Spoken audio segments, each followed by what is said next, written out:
ABC's NCAA football will not be seen today. Stay tuned now for Husky football.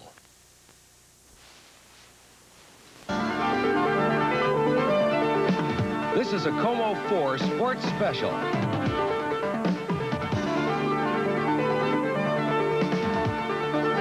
Now, live from Husky Stadium in Seattle, here's Como 4 News Sports Director Bruce King.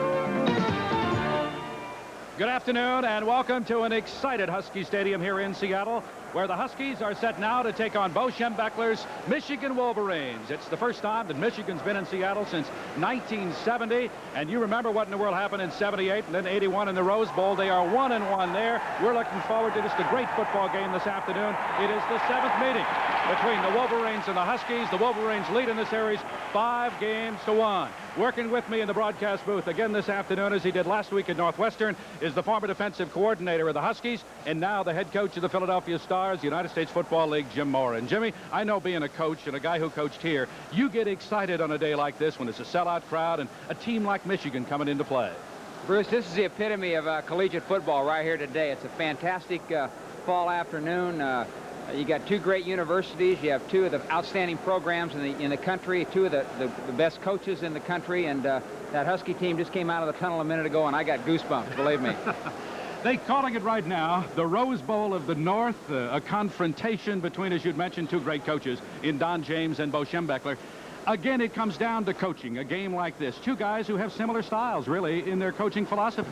Well, both Don and Bo have done a great job of recruiting. You know, they've got a great product to sell in Michigan and the University of Washington. They've done a great job of assembling a fine group of athletes, and they're very similar. You know, they're very strong defensively, an outstanding kicking game, and a minimum of mistakes, and this is the reasons why they've been successful. Now, what kind of game do you think it's going to be? You coached against Michigan in that 78 Rose Bowl game when you won by a score of 27-20. What kind of game do you think it's going to be today? Well, I'm not a very good predictor, but when you play two teams like this, I anticipate a low-scoring game.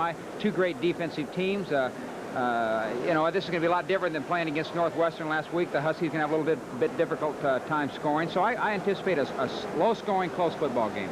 Interesting, Washington opens with that 34-0 win over Northwestern last week. Michigan struggles against Washington State, winning by a score of 20-17 in a game that Washington State really had a chance to win, and a game probably they should have tied.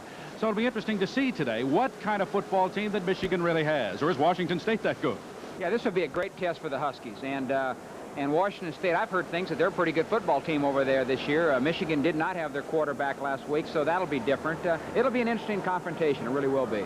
Working with us on the sideline at today's game, as he did last week in Evanston, Illinois, and Northwestern. But today, just a little bit cooler, and he's wearing the rain gear because he's not sure about the weather, and that's Harry Sloan. Harry?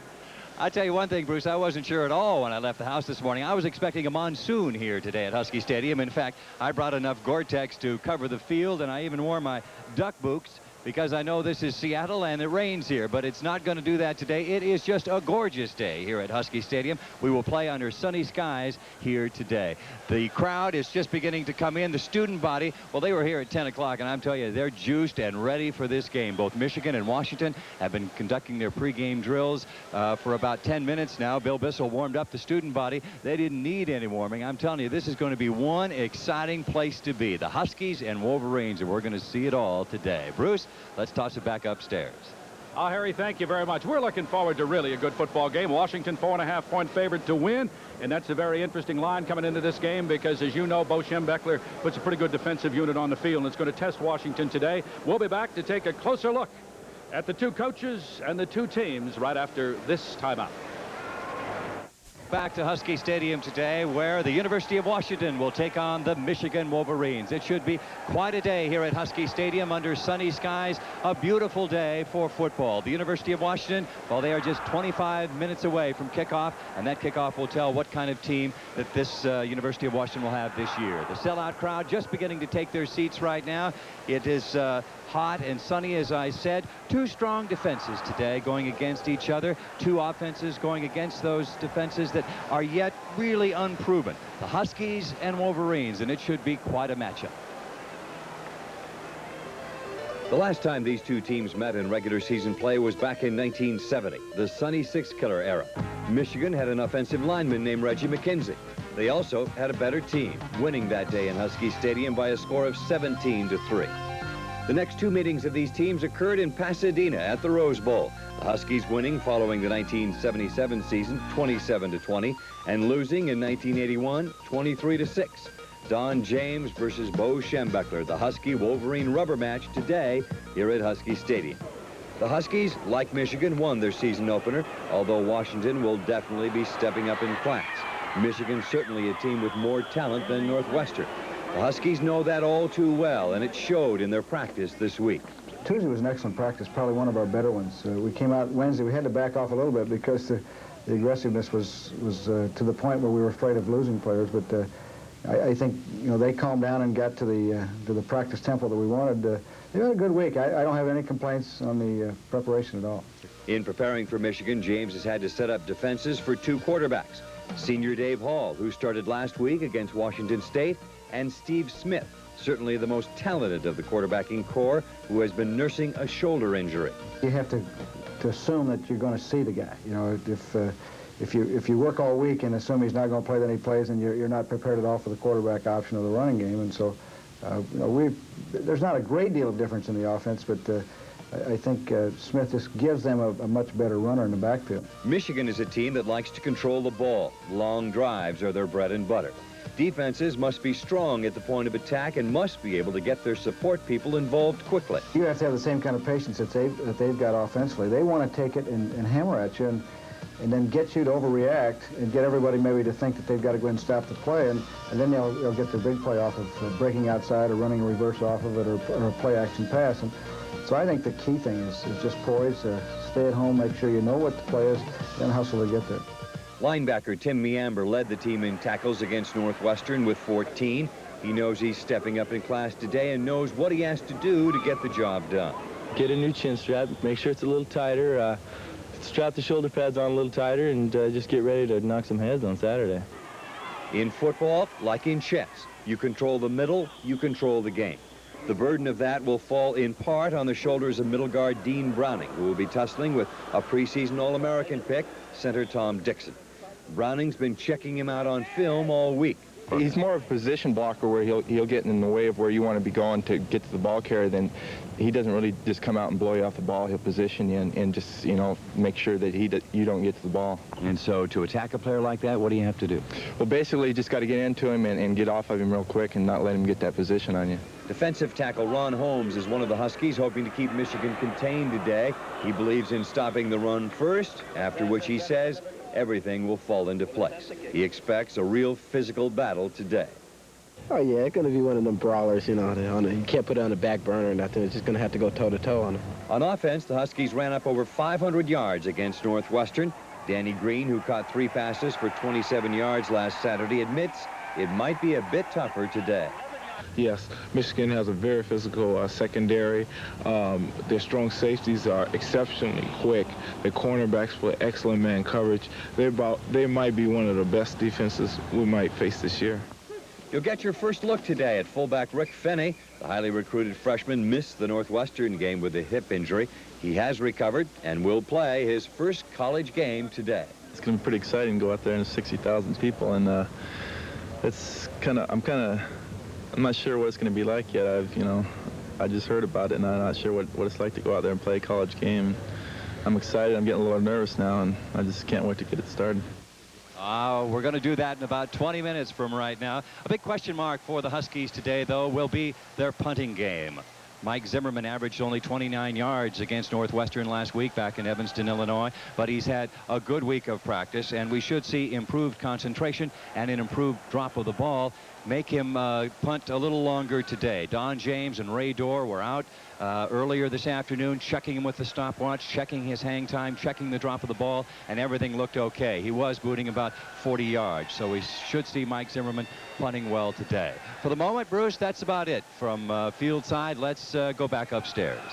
Well, you were looking at a quarterback by the name of Steve Pelluer just a moment. Now you're looking at Bo Schembechler as he gets his team ready to face the Huskies here today. Interesting battle at quarterback, and that is Steve Smith is number 16. You're now looking at Dave Hall, who started against Washington State last week played the entire football game. Smith has been sidelined by injuries. Pelluer, well, he started with a bang last week against Northwestern. Completed 21 of 32 for 211 yards. And just played very, very well. Huskies know that they have to play, that Steve Pelluer has to play well if they're going to play well, and he got off just to a great start. Steve Pelluer, I think, is the key to the Husky football success this year. And he started off last week with a bang, had a great opening game, and I think this did a world of good for his confidence, and I see no reason why he can't continue to get better and better and have a great year. Steve Pelluer from Interlake. This could be a big, big year for him. Steve Pelluer, you know, is the senior, 6'4", 210. Now let's talk a little bit about the guy by the name of Steve Smith. You saw up there just a moment ago. Number 16, injured in the UCLA game in the Rose Bowl this year, had to come out. Outstanding runner. A lot of people think this guy is the best running quarterback there is in college football today. He makes the Michigan offense really go. He was hit from behind during practice, we understand, during preseason practice, and he was injured. It wasn't the same thing. Didn't dislocate shoulder, but an injury. And he's had some problems with that, but Bo says wants to play him today, and that could be a key thing. Word we have, he will start. But we'll see when they go to the locker room and then come back out to see whether Hall or Smith will start in the game. If Smith starts, I'll tell you, Jim, and he runs with the ball at all, it could be quite an offensive show as far as Michigan's concerned. Anytime you got a quarterback that can run and threaten you with the run, it creates a lot more problems defensively. And I know that Don and his defensive staff are concerned about this. You know, the fact that he has been injured, Bo might have told him, well, Steve, we don't want you running with the ball. Don't take any chances of getting hurt. So we might not see him running the ball as much as he normally would. I don't know. We'll have to wait and see. Steve Pelluer getting his team ready to go at the open end of the field, the south end of the field here at Husky Stadium. Harry mentioned just a great, great day. And this is the time, I think, before a football game like this that, as you mentioned earlier in the pregame, the adrenaline begins to run, and you begin to say, you know, how in the world are we going to do? And we'll be back to talk about that. Michigan and Washington right after this. Against Michigan, just minutes away now, and on the sideline, as you look at some of the boats parked along Husky Stadium here, on the sideline right now, Harry Sloan with the Huskies offensive coordinator, Bob Stahl. Well, thank you, Bruce. Bob, you had pretty much your own way against Northwestern last week, racking up over 500 yards on offense. But today, certainly a different story, going up against a Michigan defense that is tough. They are aggressive and they are fast. So how do you move a ball on a team like Michigan? I think we got to be balanced like we were last week. We've got to be able to run and throw and keep them off guard. They're very aggressive. They're very quick. They're the typical Michigan teams you've seen in the past. They're ranked #1 in some polls, as high as probably 10, but they're an excellent football team. Now, the punting game, a big question for you last week. Have you seen much improvement there from Mike Zimmerman? Well, we're still working that. Zimmerman will try out kicking. We got another freshman named Gilbert that may get a shot today, so we'll see what happens today. If there is a key to this game offensively, what would it be? I think elimination of mistakes. The team that makes probably the fewest mistakes will probably win the game. All right, we wish you luck. Thank you. They should be 2-0 at the end of this afternoon. At least we hope so here at Husky Stadium. The atmosphere, it is electrifying right here, and the game hasn't even started. Most of the people have filled in their seats, and they are ready to go. Both teams have left the field. As for Michigan, well, when you lose an incomparable player like Anthony Carter and your starting quarterback has shoulder problems, you are in trouble, right? Well, don't forget, this is Michigan, a team that has won 81% of its games with Bo Schembechler as its head coach. The Wolverines did win their opener against Washington State 20-17, but to hear Schembechler tell it, they are a long way from becoming a good team. We still have some problems that we haven't worked out yet. We've got to get better performance out of our offensive line, although Dixon and Humphreys played extremely well. We've got to get a better passing going. You can't survive with 50 yards passing. I mean, that's not going to get it done, or not passing to your wide receivers. Our secondary's got to play with a little more intensity, a little more toughness, and I think they will. Our linebackers, we got to get better action out of our linebackers, but you know, all of those things were not a washout. It's just that we'd like to have it better if we intend to win a championship. As we told you earlier, Michigan's #1 quarterback Steve Smith continues to suffer from a shoulder injury. He adds dimension to the Wolverine offense, a fact Schembechler knows all too well. He gives such a fit to defensive coordinators because he can run as well as pass. And that dimension makes them nervous. On defense, Michigan, like the Huskies, is fast, aggressive, and disciplined. Sitting in the middle of the line at nose guard is junior Al Sinsich. He has a lot of respect for the Huskies. Their offense is similar to ours. I said a lot of coaches, are saying that they run run the same kind of off tackle and stuff like this. And we worked hard this week in practice, and I hope we'll be ready for them. There are those that say that this is a down year for the Wolverines. Would you go along with that? No. I say this year is more of a team effort than anything. I think that it's stronger. I think the team is stronger in more ways, than it was last year. Anchoring the offensive line will be two potential All-Americans, Tom Dixon at center and guard Stephon Humphreys. What have they seen on film that tells them they'll be able to move the ball against Washington? Well, I haven't seen much that tells us that we can move the ball on them because they have excellent defense. I think that if we are able to stay on our blocks, we will move the ball. Do you look to run against the Huskies more than pass? As you know, we're a running team, but I think we'll do some passing also. For Humphreys, this is more than just an intersectional game. This is Big Ten versus Pac-10, and the Midwest team has something to prove. Big Ten in the past few years has been belabored as a league that's going down. And I think we look to all our intersectional games as a time where we come out and try to prove ourselves as a league. Today's game may be a prelim for another matchup between the Huskies and the Wolverines on New Year's Day, a matchup in the Rose Bowl. Hey, it's a definite possibility, and I'm looking forward to that too. If that occurs, it'd be great. And I'm sure neither Don James nor Bo Schembechler would mind that a bit. Again, the question of the quarterback for Michigan. Will it be number 16, Steve Smith, or number 7, Dave Hall? In watching Steve Smith earlier during warm-ups, he was throwing without any restriction, but that isn't his forte. His forte is running the ball, and Bo Schembechler does not want to get him hurt because he's got a conference opener coming up next week against Wisconsin. So we will see him start, but we will more than likely not see him run. Bo Schembechler electing to protect him. But then again, this is college football and anything can happen. Well, the Husky band is entertaining the sellout crowd here at Husky Stadium right now under beautiful sunny skies. We are getting close to that kickoff between the Huskies and Wolverines. Bruce, let's go back upstairs. We mentioned you that the capacity of Husky Stadium, 59,800, the all-time record over 60,000, 60,975. Remember, that was Alabama in 1978, and they may have that big a crowd here today. Perfect afternoon for football. We hope you enjoy our telecast. The kickoff coming up, about 10 minutes, 13 minutes from now at 1:35. A couple of games being played across the country right now. Final in Clemson 16 and Georgia 16. Iowa 28, and we believe it's Penn State 28. Penn State coming back. If we look at our notes here right, and the notes are right that are given to us, they scored 21 points in the second half, and Penn State's going to have to come back and win that game against Iowa, try to get back on the board. Penn State, I've lived back there in Philadelphia, and Penn State has been taking a lot of harassment back there because of their off to an 0-2 start, especially last week when they got beat by Cincinnati. So this is a big game for them, and if Joe Paterno could win this one, I think it would get them back on the right track. Notre Dame leading Michigan 14-7. They are playing now in the second quarter at Notre Dame. Washington against Michigan, interesting battle because Don James was an assistant coach at Michigan back in 1966 and 67 as a defensive coach there before he moved on. That was before the Bo Schembechler era. If you look back at the coaching records between the two schools and the two coaches, Don James, 9th season at Washington, 68-26, and his teams, as you know, have gone to 4 straight bowl games over the last 4 years. They are 4-1 in bowl games since he has been at Washington, but this is the first time they have ever met in a regular season game. Bo Schembechler in his 15th season at Michigan, 132 wins, 28 losses, and 3 ties. He has never had a losing season in 21 years as a head football coach. And Jim, being a head football coach, that is difficult. That's incredible, because I don't care how good a coach you are or how good a program you got. Every once in a while, something's going to catch up to you, and you're going to, you might slip to a 4-6 or a 5-6 or something like that. And the fact that he hasn't had a losing season is really amazing for the number of years that he's coached.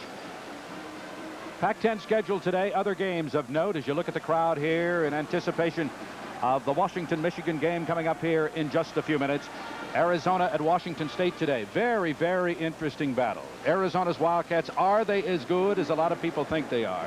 Or is Washington State really the surprise team, as Jim Walden says they will be in the Pac-10 conference? As you know, Washington State barely lost to Michigan last week, 20-17. And I don't know, Jim, that's going to be a good fight over there. And don't be surprised if Washington State doesn't play very, very well against Arizona. Well, like I said earlier, I've heard some comments from people that have seen the Cougars practice so far this year that they're a good football team, good solid football team, and we'll find out today, because Arizona, it looks like they're the kind of team that people have predicted them to be in the preseason ratings. They've just really torn up a couple of teams early, and if Washington State can hang in there with them or possibly even beat them, I think it's going to make this Pac-10 conference even more competitive than most people thought it would be.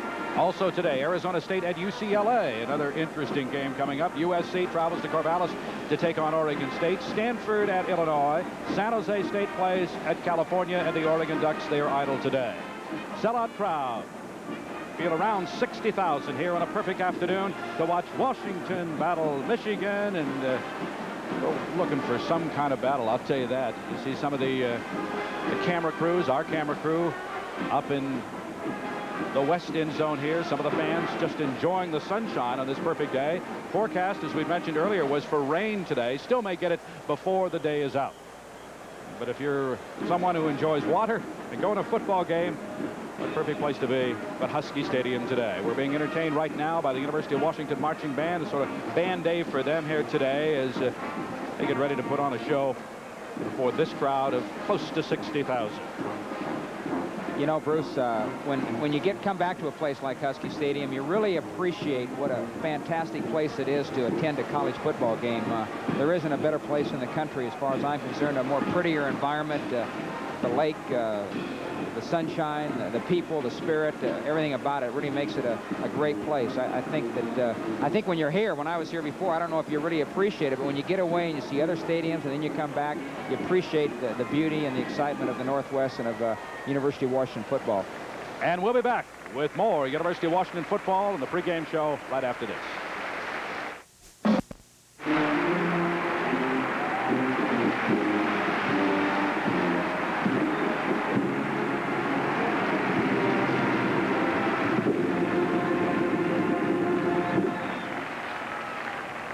Now the national anthem is played by the University of Washington Marching Band. Ladies and gentlemen, may we request a moment of silence to honor the memory of a great American and special friend of the University of Washington, the late United States Senator Henry M. Jackson.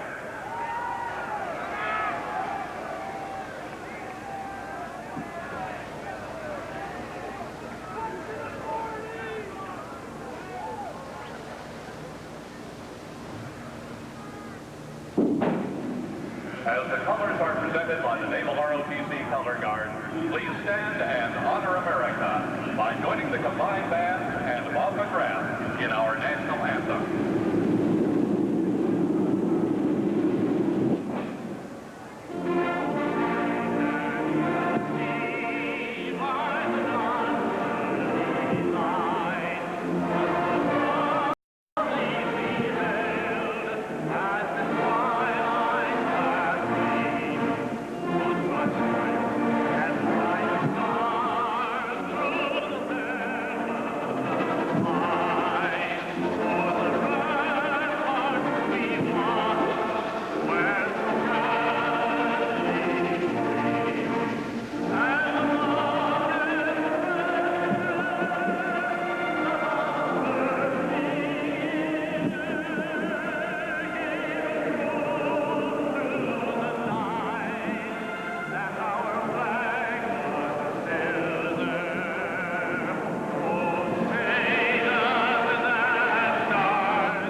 Guys, come here. It is football time. Washington against Michigan. Let's go to the sideline now. Another report from Harry Sloan. Harry? I'm telling you, Bruce, these are the professionals. Now, these people know what they're doing, right? This is the Husky Rally Squad, and they're ready to go. But I want you to take a look at the stands right now, because these people are rowdy, and they've been going since 10 o'clock this morning. When Michigan came out onto the field, they had some very unsavory things to say about them. I'm telling you, this is a rooting section right here, and they are going to get the human wave going. We should see the human wave like we've never seen it before. I'm telling you, it's really electrifying down here on this side of the field. I'm sure over on the other side of the field is just as good. You go all the way around here, there is not a seat to be found. It is quite a stadium. It's full, and we're going to have a great day of football. Thank you very much. Let's toss it back upstairs. You see the Michigan captains coming out on the field right now. Stephon Humphreys, that's number 76. He is the All-American candidate at left guard, and John Lott, number 44, coming out the center of the field. What happens now, Jim? You're in the locker room, you're talking to your team. What are you talking to them about? You know, Bruce, really, most of the talking's been pretty much done by now, and I know, having worked with Don really isn't one to give a pregame pep talk. He spends Friday afternoon, he gives his his final talk to the team, and he'll just make a few comments. You know, already hit it on the nail on the head as far as what it's going to take as far as winning or losing this game, and he's not going to say much. You don't have to say much to it.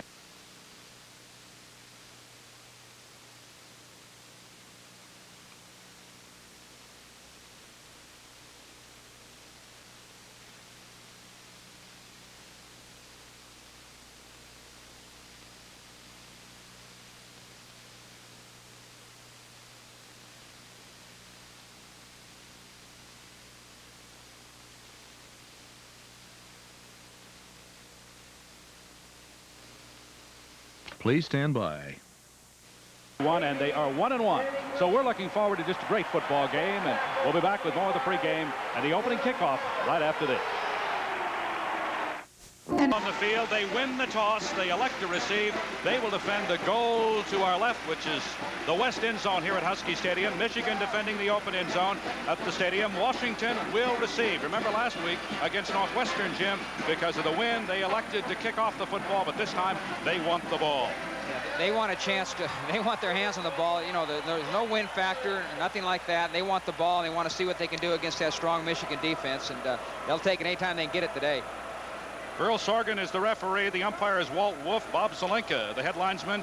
Charles Zubin is the line judge. Tom Sifram, the field judge. The side judge is John Aldrin. The back judge, William Thayer. And the alternate is Jay Schurz. So we're set to go. You look at Don James. You look at the officials on the field right now. And we're set to go. Washington against Michigan. We're looking forward to just a good football game. Back deep for Washington on the kickoff. Danny Green and Sterling Hines as the Huskies gather around Don James on the far side of the field. And Bo Schembechler talking to his team just a moment ago, and he sends them out. Todd Schlopy, 5'10", 163. He's the senior from Orchard Park, New York. Will kick it off. An interesting thing about this guy by the name of Schlopy, his name is spelled S-C-H-L-O-P-Y. He's the #1 alpine skier in the central United States. Is that right? Year. Can you believe? You have a son I know is an outstanding skier as well. But Schlopy is an outstanding skier. He will kick it off, and he's a barefoot kicker, as you see. Washington against Michigan, first meeting here since 1970. Michigan won that ball game by a score of 17-3, and at that time, Sonny Sixkiller was only a sophomore, his second varsity game. A crowd of close to 60,000 on hand for this. We're very happy you're with us. I hope you enjoy the telecast. I'm Bruce King, along with Jim Mora and Harry Sloan, as we get set to go. Washington against Michigan. Washington ranked 16th in the country, Michigan 8th in the country. Sports Illustrated felt at the beginning of this season that Michigan was the #1 team in the country. They will kick the ball off from the near hash mark. Schlopy is set. The crowd comes up on their feet and they roar. Short driving kick. It'll be run back by Danny Green. Green at the 15 gets up to the 20. It hit just short of the 20 and falls across the 20-yard line, and the Huskies will put it in play at the 21st and 10. Tim Anderson making the stop for Michigan on the play. So for Washington, Steve Pelluer will start at quarterback, and the running backs will be Walt Hunt and Sterling Hines.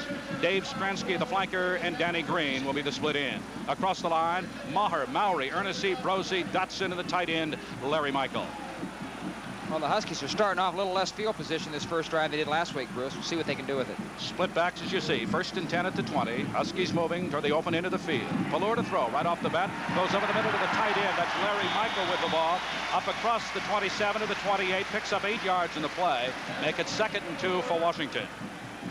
You know, I talked to Bob Stoll this morning. I asked him what their offensive coordinator asked him what the play was. The first play he was going to call, and he told me, and that's exactly what it was. I thought he was kidding at the time, but that's what they called.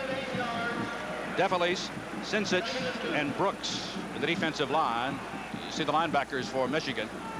2nd and 8 for Washington. The ball at the 28. Hines in motion. Handoff to Hunt. Going to be hit just short of 30. Falls across the 30 and picks up the first down. Good second effort by Walt Hunt. Hunt, as you know, is the junior from Highline who just had an outstanding game last week in the win over Northwestern. And Sincic is the man who made the stop. Defensive secondary, Lott, Cochran, Hewlett, and Cooper for Michigan. I think they're going to measure, Bruce. It's very, very close. I thought the second effort he might have been close enough, but you know, they might be just short by the nose of the football. I think he made it, but we'll see here in a minute. I don't think he did either, just by the nose of the football, as you see. 3rd down for Washington and about 3 inches. So the Huskies facing their first 3rd down of the ball game. 14-10 to play, first quarter. Husky Stadium, no score between Washington and Michigan. Huskies with a football for the first time.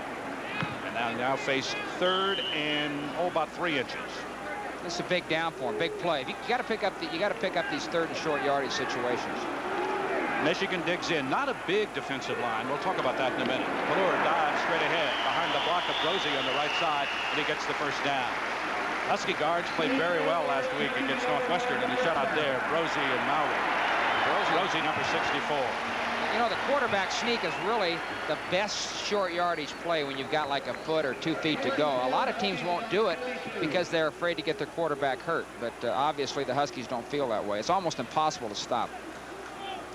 Ball on the 32, just short of the 32. 1st and 10 there. Halfway between the hash marks. The Huskies shift with the tight end on the left side. Slot left with the fullback. Pitch to Hines. Closes in a hurry. Gets back to the line of scrimmage, and that's all. Tom Hassel, 3-year letterman out of Cincinnati, in to make the stop for the Wolverines. Hines last week, 12 carries for 80 yards, scored a couple of touchdowns, had 1 for 31 yards. Stopped as he tries to run around the left side. Hassel making a fine defensive play for Michigan, so it brings up 2nd and 10 now for Washington at the 32. 13:06 to go, first quarter. No score between the Huskies and the Wolverines. Pelluer to throw again. The pass was intended on the outside for his fullback, Walt Hunt. Just throws the ball a little bit too high. Rich Hewlett covering on the play. Strong safety position for the Wolverines. Washington, so we'd play action pass. They put down. Hunt in the flat there, and he was open, but Steve overthrew him. Pelluer last week, as we mentioned at the start of the show, 21 of 32 for 211 yards. Got off to a great start. Threw it a little high. That's been one of the things he does sometimes. He was last week. 3rd down and 10. Straight back to throw. Plenty of time. Great catch up at the 48-yard line by Dave Stransky. Oh, what a beauty for a first down. Rodney Lyles was covering on the play. We isolate on Stransky, and you'll see what he does. The senior from Cedro Woolley. Michigan's in a zone defense. They didn't get hardly any pass rush at all. Steve had all day to find him. He found the open zone, and they completed the pass. 1st and 10 for Washington now. The ball at the 48. The Washington 48. No score. First quarter. Inside. Hines. He steps his way across midfield into Michigan territory and takes the ball across the 48 to near the 47. So he picks up 5 yards in the play. 2nd and 5. Hassel making the stop for Michigan. He's the leading defensive player for the Wolverines. 111 tackles last year. 12:11 to play, first quarter. No score, as we'd mentioned. You're looking in the Husky huddle. They are now facing 2nd and 5 at the 47, the Michigan 47. Steve Pelluer, the senior from Interlake, running the attack for Washington. Left side, scramble for the ball. Might Maybe have been a loose. fumble. Did Michigan get it back? They did. Hand off to Hunt on the left side. He lost the football. DeFelice was the man who came up with the loose football. He's the senior from Trenton, Michigan. Here it is again. It's just a straight handoff, a straight dive off an option fake, Bruce, and it looked to me like he might have been down, but apparently he wasn't. You know, it's interesting to note that last week the Huskies did not throw an interception, did not fumble the football, and here again in the first drive, they've turned it over one time, and this is going to be critical in a game like this. Well, the question is answered now. Number 16 is there, Steve Smith. This his first start of this year. Last time that he was in on an offensive play for Michigan was in the Rose Bowl against UCLA. Steve Smith, tailback, hit at the line of scrimmage, picks up only a couple of yards on the play. And that's Rick Rogers. You know, both these teams like to run the football and would like to establish a running game. However, I think in a game like this, the teams that can throw the ball most effectively, especially on the early downs, might have the best chance offensively. Ball at the 47, the Michigan 47. 2nd and 8. That's Steve Smith, the quarterback from Grand Blanc, Michigan. A senior. Rolling to throw. It is complete to the tight end at the 40. Takes the ball down to the Washington 37. Sim Nelson from Fort Wayne, Indiana, the sophomore. Here again, they're faking a little counter play back, and then Smith rolls out. I think he was looking for the wide out, but he was covered, so they threw to the tight end coming across. One thing Michigan is doing, Bruce, is they're flip-flopping their tight end. He lines up on one side, then goes to the other side, and this creates a little confusion for the defense. 1st and 10 for Michigan now at the Washington 37. Wolverines have the ball for the first time. The Huskies gave it up on a fumble just a moment ago. Motion to the left. Pitch to the tailback, Rogers. Looking for some running room. Gets it. Finally run out of bounds at the 25. The Washington 25. Good enough for the first down. Picks up 11 yards in the play. Vince Albritton finally runs Rogers out of bounds. But it's good enough for the first down. Rogers last week rushed for 124 yards and averaged a little over 6 yards a carry. For Michigan, you see their offensive set. Smith, Rogers the tailback, Rice the fullback, Johnson and Bean the wide receivers. The Huskies didn't have anybody to come up and turn that thing back inside like they should. Every time you run a play to the outside, somebody's got to be responsible for turning it back inside. Michigan up in the eye. 1st and 10 now at the 25. Fullback straight ahead. It as he hits the center of the line, picks up a couple, and he may have lost the football for just a second, but Armstrong picks up 2 on the play. Make it 2nd and 8 now. The ball at the 23. The Washington 23. Michigan moving toward the closed end of the field. For Huskies defensively, Ronnie Holmes, Browning, and Matson across the line. The linebackers Hill, Miember, Kelly, and Small. 2nd and 8 for the Wolverines. 10-12 to go in the first quarter. No score. Washington and Michigan. Rogers the only setback. Armstrong in motion. Smith to throw. In and out of the hands of the intended receiver. And a fine defensive play by Washington. And the Huskies, J.C. Pearson knocks it away from Gilvani Johnson on the play down at the 5-yard line. Again, 2nd and 8. They're a little play action pass. Pretty good pressure by Hill. The throw was there, but the receiver couldn't hang on to it, and Pearson was in excellent shape. Excellent shape. Made a good play. Huskies left corner. He's the junior college transfer from El Camino, Fullerton, J.C. Making his 2nd start at Washington. Now it brings up a 3rd and 8 at the 23. Smith to throw again. Plenty of time. They know he's not going to run with it. Completes it to the 20, to the 19. Still on his feet is Steve Johnson making Armstrong. He's inside the 20 down to the 19. That was a good job by the Huskies in that the Michigan needed 8 yards for the first down. They just dropped back in a zone defense. They're going to let him catch the short one, come up and make the tackle before they get the required yardage for a first down. That's exactly what they did. So Schlopy with the ball short of the first down marker. Brings up 4th and 3 at the 18. Schlopy in to attempt a field goal. Harbaugh will hold number 4. Schlopy missed an extra point last week. The ball is down. Kick is up. It's good. Just hooks inside the left goalpost, and Michigan on the scoreboard first. And the Wolverines lead it by a score of 3-0. If you 35-yard field goal to put Michigan on the scoreboard. The Wolverines lead, as you see, by a score of 3-0. Huskies turned it over on a fumble by Walt Hunt near midfield, and Michigan took the ball down. Huskies defensively stopped them at the 18, but Schlope comes on, kicks the 35-yard field goal. You see 25 yards in 6 plays, 2:37 on the clock. 9:16 to go here in the first quarter. Schlope set to kick it off back deep for Washington. Danny Green and Sterling Hines. Great crowd on hand, but they're quiet right now because they'd love to see their football team that shut out Northwestern last week get some offense going. Huskies had it moving until they gave it away. Schlope set to kick it away. Not the longest kick in the world. Green will take it 5 yards deep in the end zone, however, and he will down it there. Washington will put it play 1st and 10 at their own 20. The Huskies had a good drive going, Bruce, that first series. They made a couple of real critical 3rd down plays and then fumbled the ball away. And in a game like this, 2 great football teams, which is going to be a close game anyway, again, the team that makes the fewest mistakes or turnovers is going to win the football game. You're looking now at the Husky bench. Don James on the left. 1st and 10 for Washington. The ball on the 20, their own 20. They trail by a score of 3-0. Mark Patterson in motion. Hand off to the tailback, Sterling Hines. Gets a block up across the 24 to the 25. Picks up 5 yards on the play. 2nd and 5 for Washington there.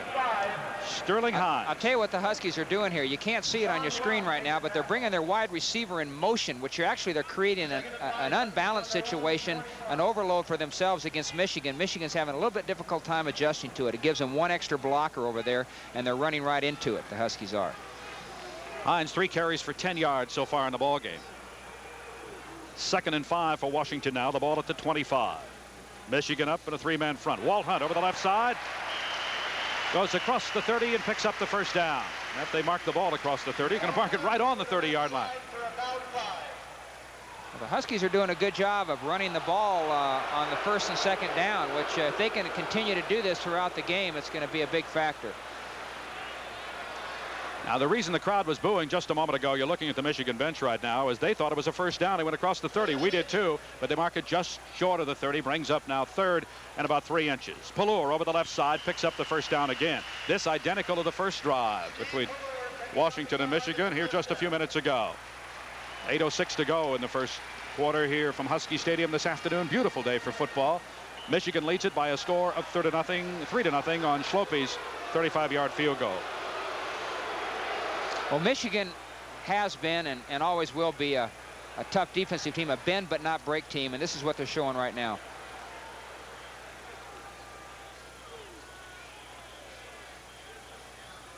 That's Hunt in motion. Pelluer to throw. Time again. Time to run to the outside. Tries to break a tackle. Does. Still on his feet at the 30. Hit at the 34. Loses the football, but they're going to mark it at the 34. Say he was down there. Right. Rich Schulich, the senior from Plymouth, Michigan, making the stop for the Wolverines on the play. Steve, I believe Michigan was playing some man-for-man here, bringing a little bit more of a rush than they have been so far, and this created a little bit of a problem for Steve. He had to scramble, and he picked up about 3 or 4 yards. Michigan is basically a zone football team as far as their defense is concerned, but occasionally they will blitz on you, bring an extra linebacker or safety, and play man-for-man, and they did there. 2nd and 6, ball at the 34. Hines, big hole at the left side, gets the 1st down, up across the 40 to the 42. Mike Boren in to make the stop, the 3-year letterman from Columbus, Ohio. Big hole on the left side. Well, they ran a trap play with the left guard Mallory pulling to trap, but what happened is, as often does, Hines actually hit the play on the other side of the line. You get such a quick reaction by the Michigan defense that the cutback area or away from the hole is where it's open. 1st and 10 for Washington at the 42. Hunt in the slot back position. Pelluer to throw. Looking again. Got his man open. Danny Green in Michigan territory to the Michigan 42. Great catch by Danny Green at the 42. 1st down for Washington. Here's Pelluer. Set to throw again. And I think this is what they need to do, Bruce. And they're 1st and 10. Drop back, play action, throw the ball, pick up a 15 or 20-yard gain on 1st down. Keaton guessing as to what you're going to do on 1st down. 1st down may be the most critical down of the 3. Pelluer 3 of 4 for 39 yards so far in the ball game. Huskies trail it 3-0. Patterson in motion.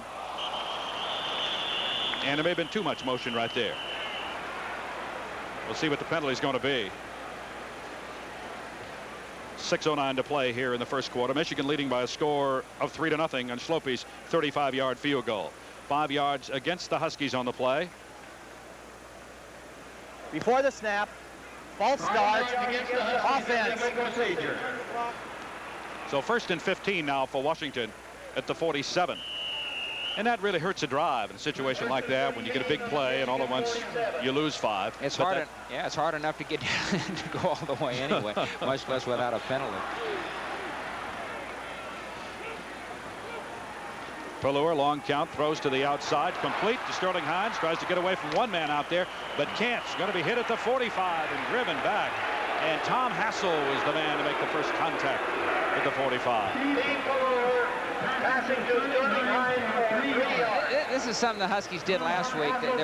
They send their running back in motion prior to the snap, and they try to get him out there, a guy like Sterling, in the open field, one-on-one with a linebacker or a defensive back. And all he has to do is break one tackle after the quick reception, and he's going to pick up good yardage. And Michigan's, it's tough to break a tackle on them. 2nd and 12, the ball at the 44, the Michigan 44. 2 wide receivers split out wide to the left, and the fullback to the left. Pelluer to throw. Over the middle. Complete to Mark Patterson. Breaks 2 tackles. Still on his feet. Gets down to the 36. Going to be short of the first down by about 4 yards. Going to bring up 3rd and 4. Here's a good look at it again. A big second down play for him. Hit Mark coming underneath. The thing about this, though, a good defensive team like Michigan, it looks like you're going to pick up good yardage, but all of a sudden there's 4 or 5 guys staring in your face. They have great pursuit. Horn and Cooper in on the play for Michigan. You see Patterson. He is the junior from Roosevelt High School in Seattle. Pelluer to throw. 3rd and 4. Throws to the outside to Hines. Breaks the tackle, still on his feet. He gets the first down to the 31. He had to get to the 32 to get the first down. And he just drove his way to the 31 to get it. Here again, you're trying to get your backs one-on-one with the linebacker. And this is just a great individual effort by Sterling, breaking the tackle and getting the first down. Otherwise, they would have had to punt. They broke the tackle of John Lott, a guy who broke his arm last year and missed a couple of games, but came back to play. He's now playing at the left corner for Michigan today. If you're an offensive coach, it's a great play. If you're a defensive coach, it was a bad play by the guy that missed the tackle. 1st and 10 now at the 31 for Washington. Michigan leading 3-0. Pelluer on a delay over the middle. Danny Green breaks a couple of tackles and fights his way inside the 25 to the 23. Lott was the man who made the stop for Michigan on the play. I don't think you can see it on your screen, but Michigan came with a blitz, with a safety blitz. Number 10 blitzing out of the secondary.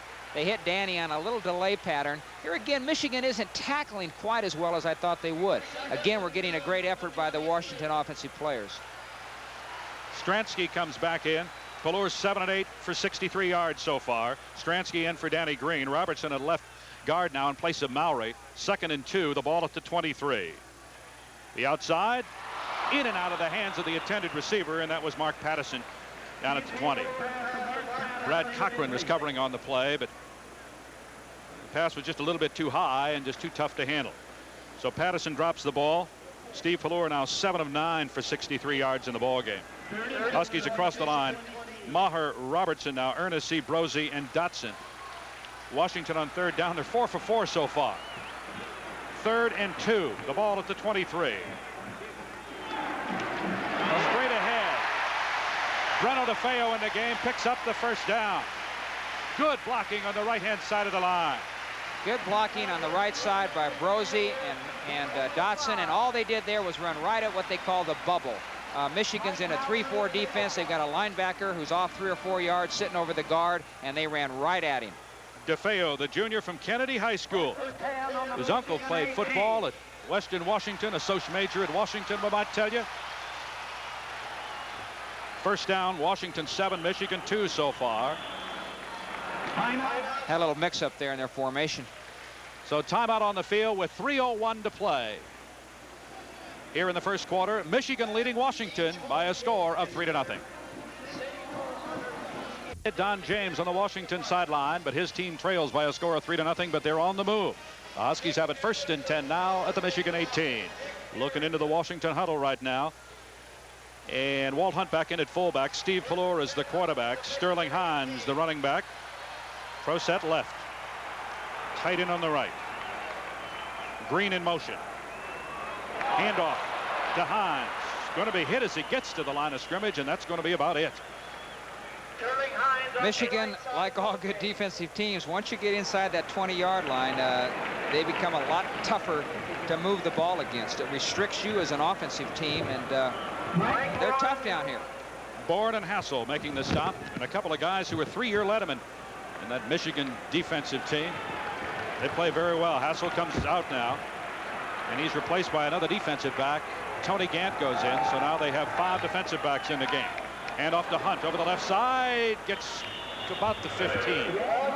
Picks up only a 3 on the play. Make it 2, as they say, his knee hit at the 16. So now it's going to bring up a 3rd down. You saw the stat just a moment ago. The Huskies 5 for 5 on 3rd down. Walt Hunt, big guy, a junior out of Burien. Grandfather played. Probably mentioned that if you're with us last week at Northwestern. He was excited when he scored a touchdown in that game. 1:59 to play here in the first quarter. Huskies have it 3rd down. 6th 3rd down of the ball game. 3rd and 8. 21. Hunt in motion. Pelluer to throw. He has time. Over the middle. In and out of the tight end hand. Oh, we had Larry Michael down at the 5. Just in and out of his hand. Well, again, Michigan on 3rd and long is in what you call a nickel defense with 4 down linemen, 5 defensive backs. Michaels put a good move on the defensive back there, number 10, who was covering him man for man. It was a good throw. He couldn't hang on to it. It's a big play they should have made. Jeff Cohen was the defensive player for Michigan on the play. So it brings up now a 4th down. The Huskies will try to tie it. The ball will be marked back at the 24-yard line. A 34-yard field goal. Jeff Jaeger, the kick. Kicks in the air. It's high enough, long enough, and it is good. So Jaeger ties it with a 34-yard field goal with 1:43 to play here in the first quarter. Washington 3 and Michigan 3, and we'll be right back. And Michigan 3. 1:43 to play here in the first quarter, as Jaeger just kicked a 33-yard field goal to tie the game. We remind you, you're watching this football game on KOMO, Channel 4 in Seattle. I'm Bruce King, along with Jim Mora and Harry Sloan. As you look now at a young guy by the name of Jaeger. He started out with number 12. The second half of that Northwestern game, he put on 18 because there's a young kid by the name of Ronnie Milas who wears number 12, and he's on the kickoff return team, so they couldn't do that, or the kickoff team, I should say. 64 yards for Washington, 15 plays, 7 minutes and 33 seconds go off the clock. Giovanni Johnson and Steve Johnson are deep for Michigan. The Johnson boys, not related, but they're standing back on about the 3-yard line. Now, you remember last week what Jaeger did. He just drove it out of the end zone a couple of times. We'll see what he can do now. Well, it's always nice to come in as a defensive player with the other team starting to drive on the 20. Long driving kick. It'll go 5 yards deep in the end zone. They'll run it out. Going to be hit inside the 15. Great defensive play by Washington. As you see, they're excited. Al James was the guy who made the first hit on Giovanni Johnson. Here it is again.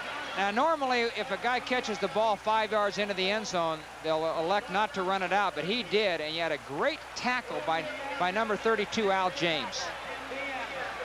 13-yard return. The ball at the Washington 13. Tough to start from there. Good look at James, number 32.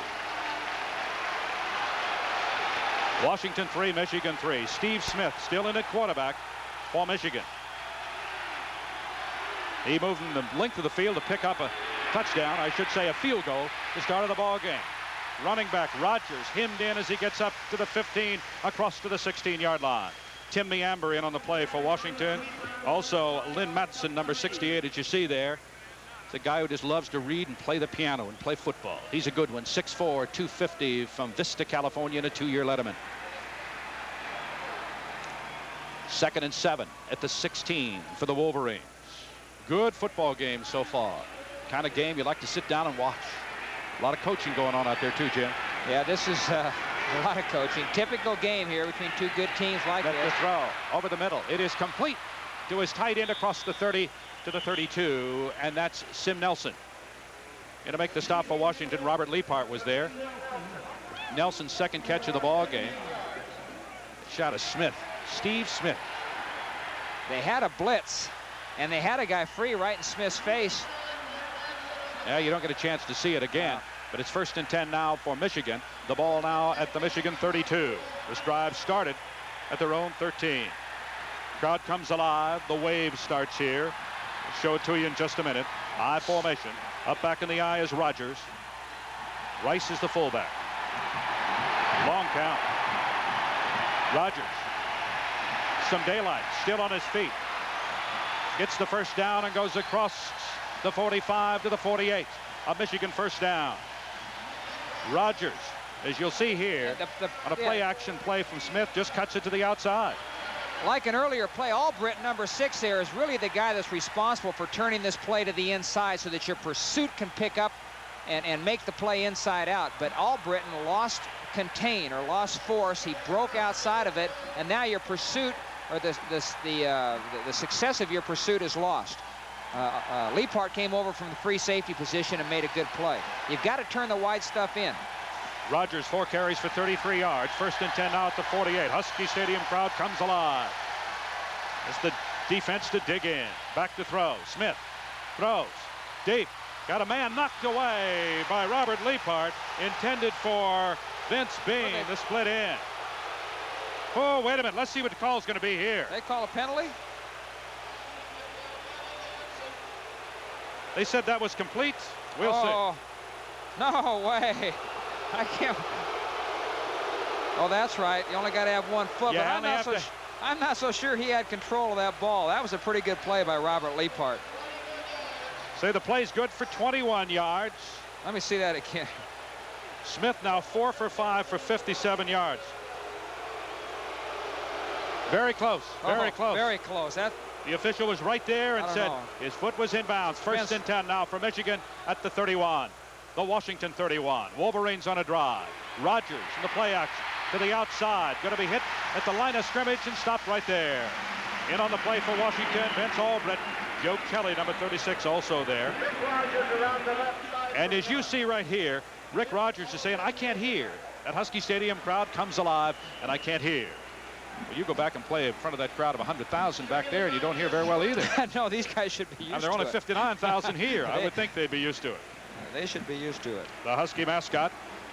You're looking in the Husky defensive huddle. That's Vince Albritton on the left. J.C. Pearson, number 4. Husky defensive secondary will be tested today, believe me. There is some discussion on the sideline now as Smith goes back out in the field. 21 seconds to go in the first quarter. 2nd and 9 for Michigan. The ball at the 30. Up in an I formation, 2 wide receivers split out wide to the left. Johnson and Bean. Here comes a blitz. Flips it to the outside. Going to be hit behind the line of scrimmage. And driven down there. Fine defensive play by Washington. As you see, the Huskies played it very, very well. It was to Rick Rogers. They had the weak safety blitz with Robert Leapart, number 24, coming from the outside. Smith did not have time to throw the ball downfield. He had to dump it off to his back. Fred Small was covering him, made a great play there along with Krakowski. And just a super defensive effort. Loses 8 yards on the play. No time left on the clock as the first quarter comes to an end on 3rd and 17 at the 42. Score tied 3-3. Washington 3, Michigan 3. 3rd and 17 for the Wolverines now at the 38. Steve Smith so far for Michigan, 5 of 6 for 49 yards. The Wolverines, as you look at Bo Schembechler on the sideline, you saw James just a moment ago. They are 0 for 1 in 3rd down plays. This is only the 2nd time they've had a 3rd down. We'll see what in the world Washington can do. Huskies come up now in a 4-man front. 2 linebackers in tight. Smith to throw. Rolling to the outside. Hit from behind. Back at the 39. Stuart Hill was right there. Freddie Small, number 5, but Stuart Hill makes the play. You'll see it again. This was just a question here of the Husky defenders beating the offensive people. I think Holmes was the first guy that Smith saw coming from his right, and he actually made him break the pocket and start to scramble, and then Hill came in and sacked him. Don Bracken back to kick for Michigan. And Danny Green drifting back to about the 15. Now he's going back to the 10. Brings up 4th down. 4th and 19 at the 40. Huskies up in an 8-man front. And they're hoping that the Huskies will jump offside. And they don't. For what reason, I don't know, but the whistle blows, and it's going to cost Michigan 5 yards.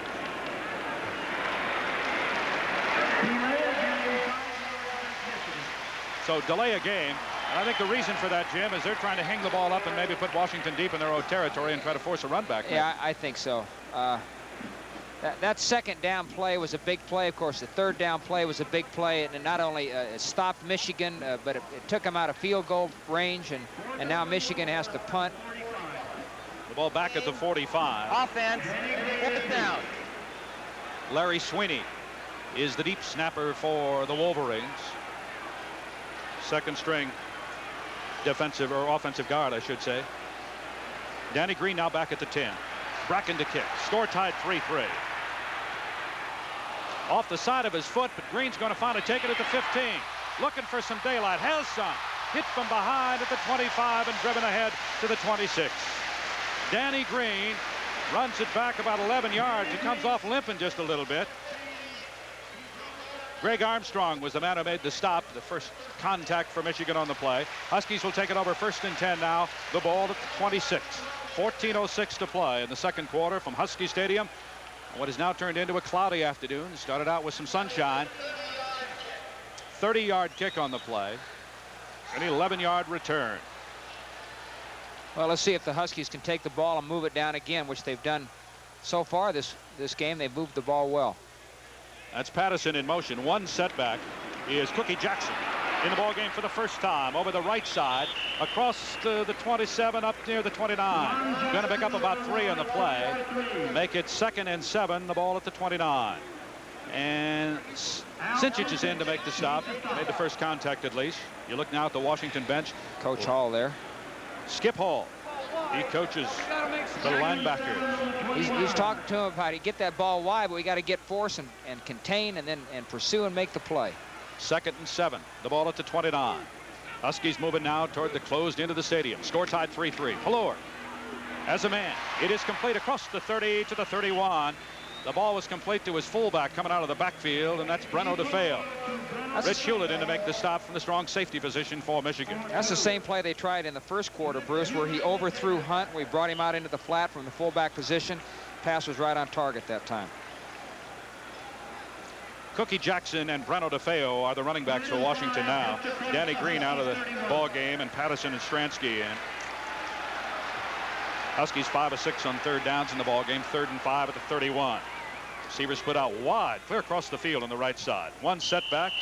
Pelluer turns around, looks, and says, wait a minute, I don't like what I see, and what I have called isn't going to work on third down. So let's go to the sideline and talk it over. So that's exactly what they'll do. Score tied 3-3, 12:50 to play in the second quarter for Husky Stadium. We'll be right back. Don James and Ray Dorr, his quarterback coach, discussing the play as the Huskies now face 3rd and 5, the ball at their own 31. 12:50 to play, second quarter, score tied 3-3. Pelluer sends his wide receivers wide, 20 yards out to the right side of the field. One setback. Pelluer to throw, plenty of time. Looks, has a man open. It is complete at midfield into Michigan territory at the 48, and the flag goes down.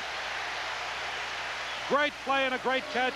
Patterson made the catch. The key here was the protection that they afford Steve. See, really the guy is, Patterson's not open right away, but Steve's got so much time that he can wait for Mark to get open and came up with the completion. John Lott makes the stop. Excellent job of pass blocking by the offensive line. And we got a personal foul besides. Looking at the Husky band, they have to be excited. It is a personal foul against Michigan on the play. So that's going to cost them 15 yards. The Huskies now will get the ball deep in Michigan territory at the 33. Patterson, 2 catches for 29 yards so far. Another good drive going for him offensively. Personal foul against the defense. First down. Pelluer, 9 of 12 for 86 yards.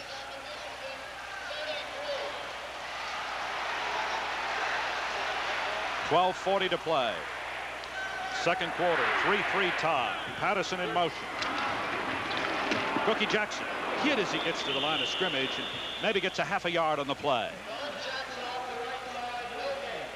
Boren in on the play for Michigan, the 3-year letterman from Columbus, Ohio. I could hear that hit up here, Bruce. You hear that? Take a puff. That's Tim Meamber, the inside linebacker, and the guy who calls the defensive signals for Washington. Meamber from Wairika, California, talking to Skip Hall. First down, Washington 9 and Michigan 5 so far in the ball game. 2nd and 10 for Washington. The ball now at the 33. Split backs. DeFeo in motion. Time to throw. It is complete to Stransky. Stransky is upended as he gets to the 22. John Lott again to make the stop for the Wolverines. Stransky, the senior from Cedro Willie. Again, Michigan went to their 4-down line scheme and caught him in man defense and brought Stransky across the middle. Patterson came over and put a pretty good block on the defender. A great there. block. You always like to see those wide receivers going downfield and hitting somebody. A lot of people don't think they like to hit, but these Husky wide receivers will knock your socks off. Good enough for the Washington first down. 1st and 10 at the 22. The hash mark on the near side. Jackson can't break a tackle as he goes to the 20 down to the 19. Picks up 3 yards in the play. Boren and Hassel from the linebacker positions making the stop inside for Michigan. 2nd and 7 for the Huskies there. The ball at the Michigan 19. 3-3 tie. 11-11 to play in the second quarter. A sellout crowd at Husky Stadium. Well, the Huskies have done a good job so far of coming up with a big play on 2nd down and long and 3rd down. Let's see if they can do it here. 2nd and 7. The ball at the 19. Pelluer. Into the end zone. Touchdown to Stransky.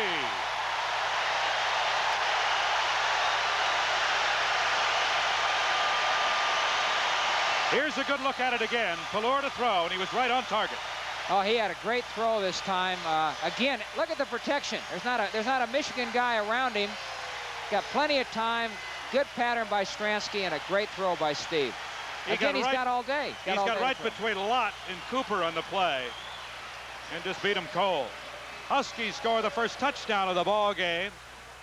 Jaeger in to kick. Out of the hold of Pelluer, it is good.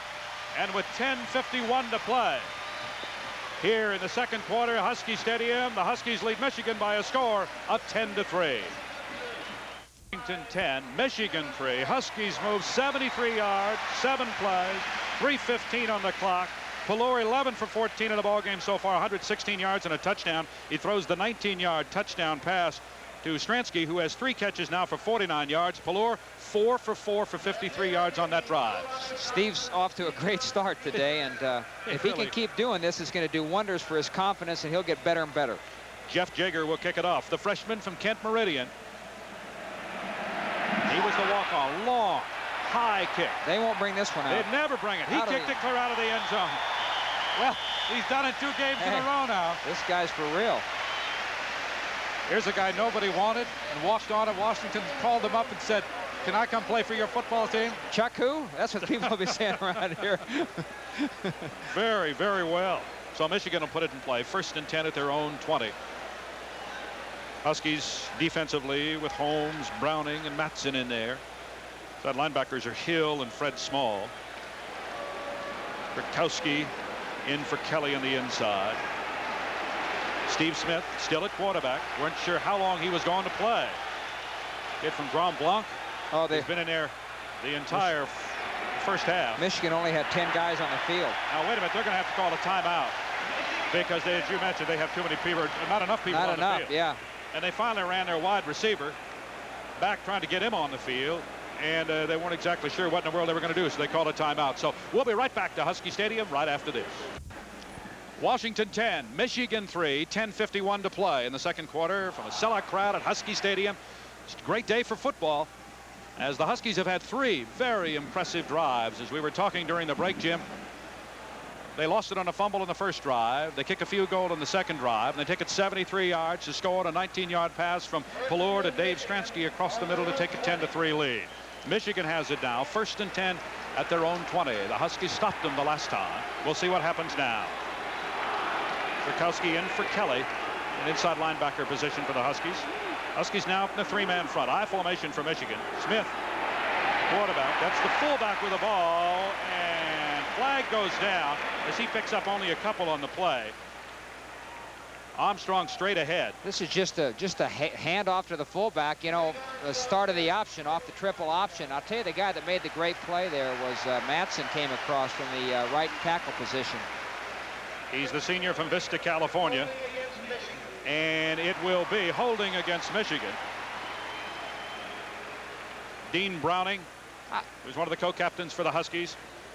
I was really impressed with the Husky defensive line last week against Northwestern, and you wondered if they were just a lot better, you know, if Northwestern wasn't a good quality football team, but they're doing a great job again today, and I think Michigan is going to have a hard time running the ball inside on them. Stuart Hill, also a co-captain. Big discussion now is, do you want to give them the 2 yards, bring up 2nd and 8? Do you want to take it halfway to the goal line? And I think that's what they're going to do, is take it halfway to the goal line. And they will bury them back at the 10. Yeah, this is the right decision to make. First and 20. First down. First and 20. You know, anytime you can get them in that kind of a situation, especially down here, the field position factor, own 10-yard line, you know, that puts the offense in a tough situation. Michigan 3 penalties for 30 yards so far. The Huskies 1 for 5.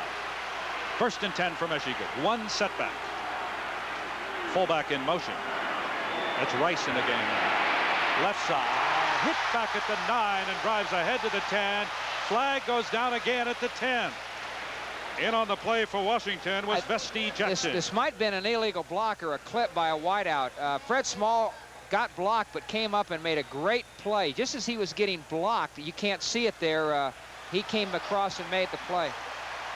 What was it, holding? We'll hear the call right now. And the officials come over to talk to Bo Schembechler on the bench. And it's going to be a Husky choice here as to exactly what they want to do. Now, they get the ball back short of the line of scrimmage, and it could bring up a 2nd and 20, 2nd and 21. We'll hear. I think I'd... Against the offense, penalty declined, 2nd down. Yeah. The wide receiver from Michigan came in and blocked Fred. And he blocked him below the waist, which you can't do. And here it is, 2nd 20, which you got to refuse this one. It's a good decision here. Fred Small, Vesti Jackson making the play for Washington. 2nd and 20. Ball back at the 10. Smith to throw. Looks, throws deep, trying to find his man. Overshoots him at the 40-yard line. Covering for Washington was Pearson. And that was Steve Johnson, the sophomore from Youngstown, Ohio. Trying to come up with a play. Husky rally squad. No wonder you have that smile on your face. The team is leading by a score of 10-3 against the 8th-ranked team of the country, and a team that Sports Illustrated had picked to be #1 in the country this year. Well, they were going to try to get it back in one play, Bruce, and Husky defensive secondary played well against Northwestern, and they're still playing well. Darn right. Michigan 0 for 2 and 3rd down. 10:04 to go here in the 2nd quarter. 3rd and 20. The ball back at the 10. Smith throwing again. He's going to run this time. Has some daylight. Good runner. Up at the 20. Still on his feet. Going to be hit very close to the 1st down, and I think he picked it up. I think he got it. Steve Smith takes the ball out to the 30 and runs it 20 yards. He is an excellent runner, and the Huskies betting that he's not going to run. This is the kind of stuff you shouldn't let happen to you defensively. You got them 3rd and 20 backed up on their own 10-yard line. There's no way they ought to be able to have the quarterback scramble, but he did, you know, and it's going to happen sometimes, and it's a tough play. He barely made it. Now, I'm not sure he made it. They're going to move it up. Okay, they'll give him the 1st down. Now, it looked like he might have been down just short of the 1st down. Smith, they didn't want him running with the football today because of the bad shoulder. They said, we just want him to go back and throw a little bit. But he had to run that time. And when he begins to run with the ball, that whole Michigan offense changes dramatically. He is very, very quick.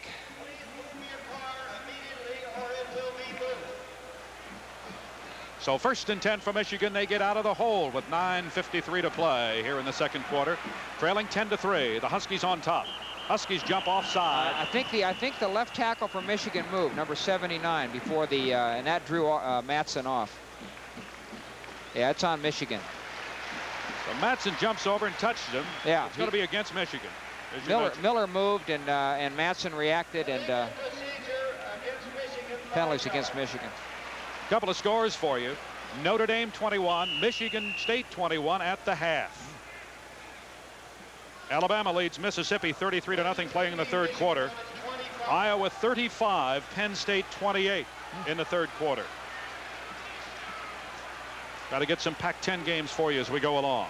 Michigan First and 15. Over the middle, it is complete at the 30 and drives ahead to about 33 is where they'll mark the ball. Picks up a couple of yards, make it 3 on the play. 2nd and 7 at the 33. Sim Nelson, the tight end, making the catch on the pass from Smith. And they make a change right away.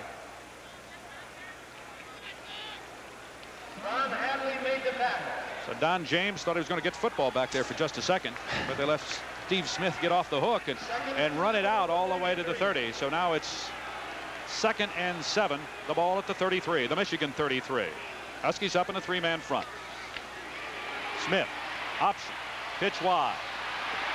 Hit hard at the 37-yard line, and a fine defensive play for the Huskies that time. Okay. Joe Kelly back in the ball game. This is a great play by Vesti Jackson. Michigan's running the triple option here. They fake to the fullback. Now number 20 is the pitch man here. Vesti Jackson plays off the block by the wide receiver and makes the play.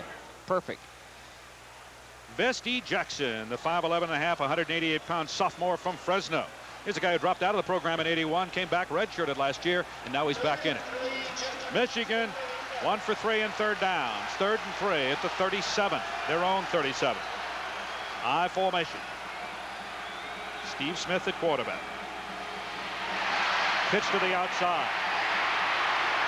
Run out of bounds at the 39, short of the first down by a yard. Rogers was run out of bounds. That was exactly the same play to this side, and Tony Albritton in this case was the guy that had the pitch man on the option. He came up and made a good play. Vince Albritton from Oakland, the senior, one of 5 children. Vince Albritton, excuse me. The guy has been waiting to start. Started a couple of games last year. Moved over to the strong safety position.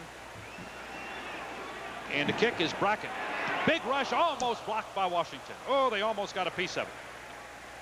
Danny Green, fair catch at the 24. Stuart Hill coming from the outside, almost got a part of it. So the Huskies will take over 1st and 10 at their own 24.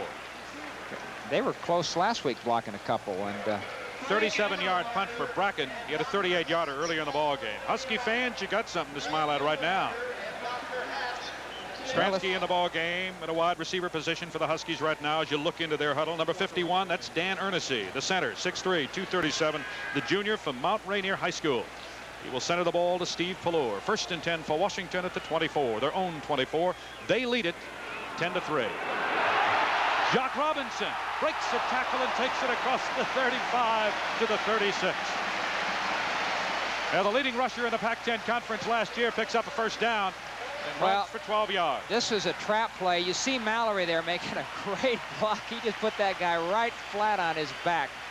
Good blocking by the right side, and Mallory pulling from the left side. They got that Rick Finney's in there now, Bruce, at fullback, the freshman. In with Jock Robinson. Yeah. So Robinson and Finney. Interesting. You put a freshman in at fullback. The leading rusher of the Pac-10 last year. A guy who's had great credentials here. Okay. Robinson again, right side. Picks up, about 3 this time. Takes the ball out to the 39. 2nd and 7 from the 39. So the Huskies making some changes. Coming into the ball game, they knew they were going to play 3, maybe 4 backs, 4 fullbacks, and 4 tailbacks in the ball game. We'll tell you something about Rick Mallory here in just a moment. He's father again, 2nd time on Tuesday. His wife Shannon gave birth to the 2nd son on Tuesday. She's at Swedish Hospital watching the game. His name, Adam Scott. Throw to the outside. In and out of the hands of Danny Green. It would have been good enough for the 1st down, but the pass was thrown a little bit low. Well, Steve hasn't been off very much today, but he was a little low that time to Danny. He had Danny open. Would have been a 1st down. John Lott was covering for Michigan on the play. 6:51 to play here in the 2nd quarter. Washington 10, Michigan 3. The ball at the Washington 39. And Bo isn't very happy. He's talking to the officials right now and isn't very happy with what in the world's going on. And so he and the officials are jawing just a little bit on the near sideline, but I think they have it straightened out. I think one of the problems was the Michigan players and some of the coaches, they felt were getting too far out in the field. And so the official on that side said, we want you back of the white line. You see the white side of the field right there. You have to be back of that white line. So the Huskies face a 3rd down. 3rd and 7 now at the 39.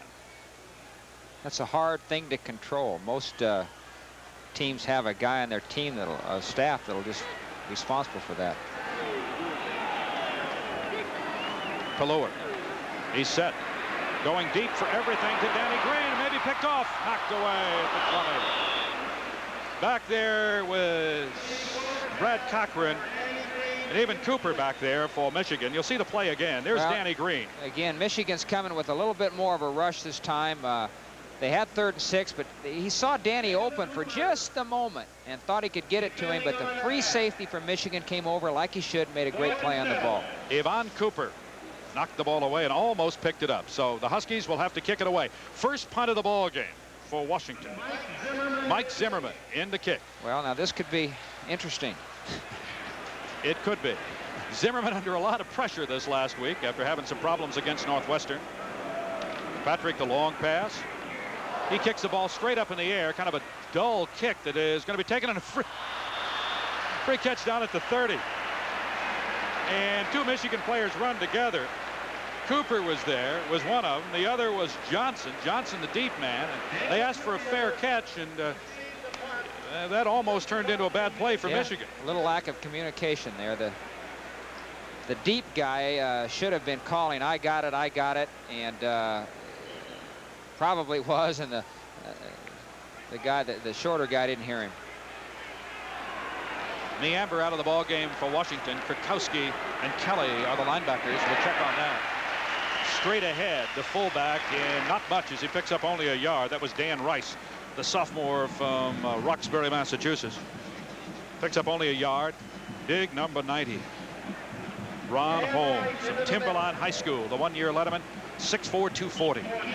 He's a good player. They think he's an outstanding athlete. Got a chance to be as good as a lot of the guys they've had here, some of their great defensive linemen. Just keep an eye on number 90. 99, Dean Browning, Lynn Matson, number 78. Nelson, 2 tight ends. Nelson and Carthen's in the game right now. Well, we're having some problems here. Back to throw, going left. Smith throwing. It is complete. Good for the first down. The ball at the 46. Sim Nelson, the tight end, making the play. Well, this is a good play. A little bootleg action here. He fakes to the ball to his right and then rolled out. Stuart Hill was not quite putting the pressure on him that he should have. I think he was fooled a little bit by the fake, and Smith had time to throw and found a guy open. Nelson, 4 catches for 53 yards in the ball game so far. Carthens comes out, wide receiver goes back in. 1st and 10 for Michigan now at their own 46. Huskies come up now in a 3-man front again. Hand off to Rogers, nothing on the left side. Huskies close it off in a hurry, gets only a yard. You're looking at Freddie Small over there, along with Lynn Matson and Dean Browning in on the play. That's a pretty stout defense. They were very impressive last week. They're doing a great job this week so far. Michigan prides itself in being able to run the football, especially inside. And they just haven't been able to do it. Inside the tackles. Kerry Smith comes in for Rick Rogers now. He's a 2-year letterman from Grand Rapids, Michigan. His first appearance in the ball game. 2nd and 8. The ball at the 48, the Michigan 48. Smith to throw. Looks again. Complete and hit immediately. At the 46-yard line was Nelson, the tight end. Good tackle by Stuart Hill. Short of the first down by 3 yards. So it's going to bring up now 3rd and 3. You know that option that Michigan runs where they either fake the ball or give the ball to the fullback. If you can establish the fullback, you know, then it sets up everything else, and they just haven't been able to do that today. 3rd down with 4:12 to play here in the 2nd quarter. Huskies leading 10-3. 3rd and 3 at the Washington 46. Smith to throw. Time. Throws to the outside. It is complete for the first down. Across the 35 to the 34. And Gilvani Johnson is the man who made the play for the Wolverines. Now this is a good play by Pearson. He's got good coverage, but the ball's well thrown, and they were in a man coverage. There was no underneath support there from the linebackers to get in the ball's way, so it was just a well-executed offensive play. 2 tight ends in the game again, Nelson and Carthens. For Michigan, 1st and 10 at the 34, the Washington 34. Good Michigan drive. fullback, right side, and gets hit as he goes to the 32. Picks up only a couple of yards in the play. Dan Rice, the fullback, the sophomore from Roxbury, Massachusetts. Good look at him right there, number 36. One-year letterman. He started in the Rose Bowl last year, a sprinter out of high school, a guy who could really fly. Make a change now. Carthens goes out of the ball game for Michigan. They put a wide receiver back in. 2nd and 8 at the 32. The Washington 32. Michigan trailing 10-3. Fullback in motion. Smith over the middle. Wide open is the tight end. Down to the 20 to the 15 and a first down. Another Michigan first down. Nelson again is wide open. Now he has been wide open time after time in the ball game. Here's Smith. All they're doing here, Bruce, is just hooking the tight end right up over the middle between both inside linebackers. And, how do you cover that? Well, there's a number of things you can do, but they were in the wrong one then. In a hurry. 6 catches for Nelson for 77 yards. Steve Smith, you wonder what kind of day he's having? 10 of 12 for 107 yards. That's pretty good. 2:41 to play. Second quarter. Outside, Rogers going to be run down. Back behind the 15 and driven back to the 16. Good play by the Huskies that time. Stuart Hill was there. You see Krakowski was also there. Joe Kelly. Watch Joe Kelly. He's on the left. You can't see him now. There he is, number 36. Just staying inside out on the ball carrier. Vince Albritton was also there. Yeah, and Albritton came up, and he was the force guy. He was the guy responsible for turning the play inside to the pursuit. Excellent defensive play. 2nd and 11 at the 16 for the Wolverines. The clock now becomes a very important factor here as we're down to 2 minutes left in the half. Smith back to throw. Looking over the middle. Was it complete? Yes, and a great diving catch. Oh, a super catch that time by Nelson again. This time to the 6-yard line, but just short of a first down by a yard. He hit him with a bullet. A great diving catch by Nelson. That was really a good play. He was again well covered, and it was not a well thrown ball. It was a little bit low, but he made a great catch. 6'2", 235, a sophomore. 3rd and what, 1? 3rd and 1. At the 7. A long one. And a long count. In motion. Smith rolling right. Over the middle, knocked away, and a great defensive play. Almost picked off by Robert Leapart. Intended for Nelson again. You go to the well too many times, pretty soon somebody's going to pick it off. And this was a surprising play. They've got 3rd and a long one, and they come out throwing the ball. Robert made a nice play on it. Now they're going to go for it. I think I'd have taken my chances running the ball there. Leapart comes out. Kelly comes back in. 4th and 2. Do the Huskies dig in? 4-man front. And off to Rogers. Going to be hit very, very close to the first down. And it depends on where they mark it. I don't think he made it. I really don't. I think he's going to be inches short of making it. If they put the ball over the 5, I think he might have made it. But if they don't. This is what they should have done the last play. 3rd down, they should have handed the ball off to the tailback. Great play by Holmes. Great play by Holmes. Ronnie Holmes just bent him back. But I'm with you. I don't think they made it either. Now, the ball has to go about 6 inches over the 5-yard line. Well, you keep an eye on it with us. All depends on where the mark was. Huskies felt they didn't get a good mark. If they don't make it here, this is going to be a great momentum. Oh, I don't think they did. Oh. It's very, very close. No, he didn't. No, they didn't make it. Oh, look at that. You talk about a lift. This Husky Stadium crowd comes alive. 1:05 to play in the first half. Don James talking to his coaches on the sideline now. Look at Bo. Bo's a little upset, Bo's isn't he? getting after that official down there. You can't Michigan drive was for 65 yards. They ran a lot of time off the clock. They did it the way they do it so well. Control the ball. Now, Washington, 1:05 to play here in the first half. Huskies leading 10-3. They obviously are just going to run it out. I don't think you do anything here. No, I don't think they'll take any straight ahead to Hunt. Hunt's hit by about 4 people and picks up a couple of yards on the play. Takes it out to the 7. Clock continues to run. 54 seconds to go here in the half. And Michigan's going to call a timeout.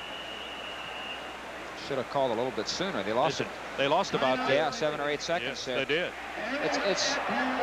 It's difficult then. What do? You look over to the side. You know, the coach may be jumping up and down and hollering at you, but unless you see him right away, because you're going to be involved in the play and you're going to lose those 7 or 8 seconds. They're going to be critical too, because if Michigan could force the Huskies to punt here, they'd have a shot maybe at a couple of plays, and might be able to get in position to kick a field goal right at the end of the half. We have a final score for you. Texas 20 and Auburn 7 is a final. We mentioned 49 seconds left to play here in the first half from Husky Stadium in Seattle. Huskies scoring on a 19-yard pass from Pelluer to Dave Stransky. Time of possession about even. Washington 15:30 and Michigan 13:41. Washington dominated play for a while, but Michigan put together that long 65-yard drive and an outstanding defensive play by Washington on the goal line. So Steve Pelluer comes back in the huddle to talk with his football team. Ohio State 7, Oklahoma nothing in the first quarter.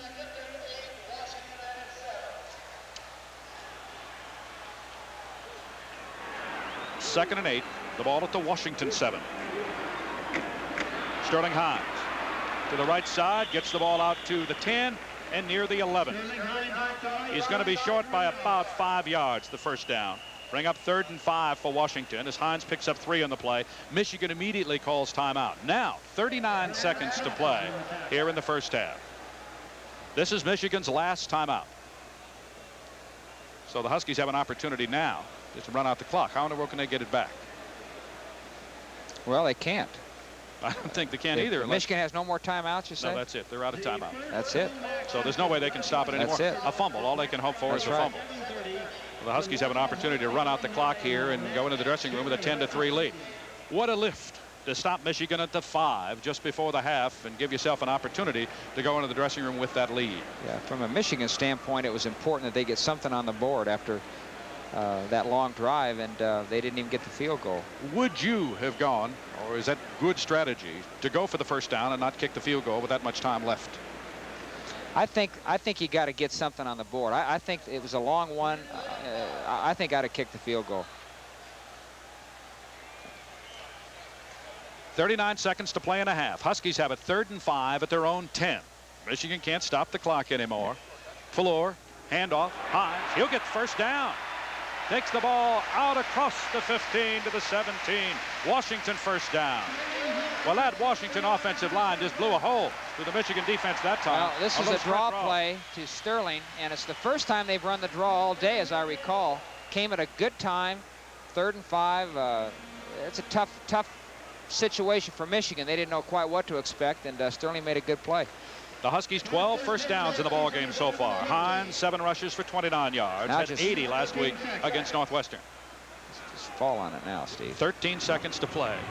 Handoff, left side. Hunt is hit as he gets to the line of scrimmage, and the clock will just tick away. Now that'll be the final play of the first half.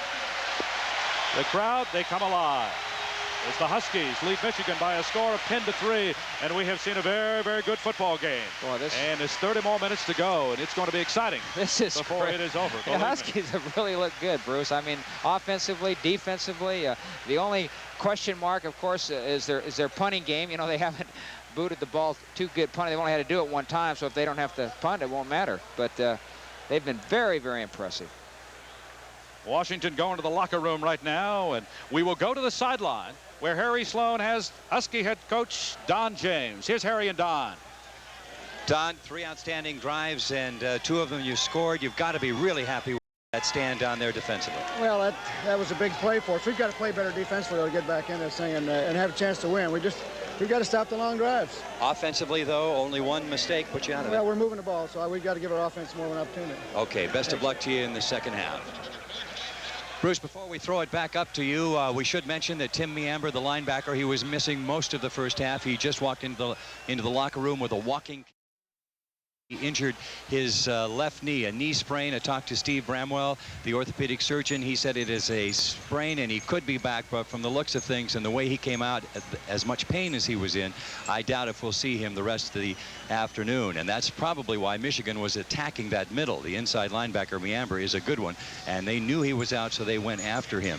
Now, as far as the offense is concerned, Rick Mallory re-injured that right ankle. You'll remember he injured it at Northwestern. He injured it again today. He missed that long drive where they culminated it with a field goal, but was in after that and played quite well after that. So apparently it wasn't a serious injury. So that's the update. We'll talk to Bramwell when he comes back out after the second half and find out about Meamber. In the meantime, let's go back upstairs.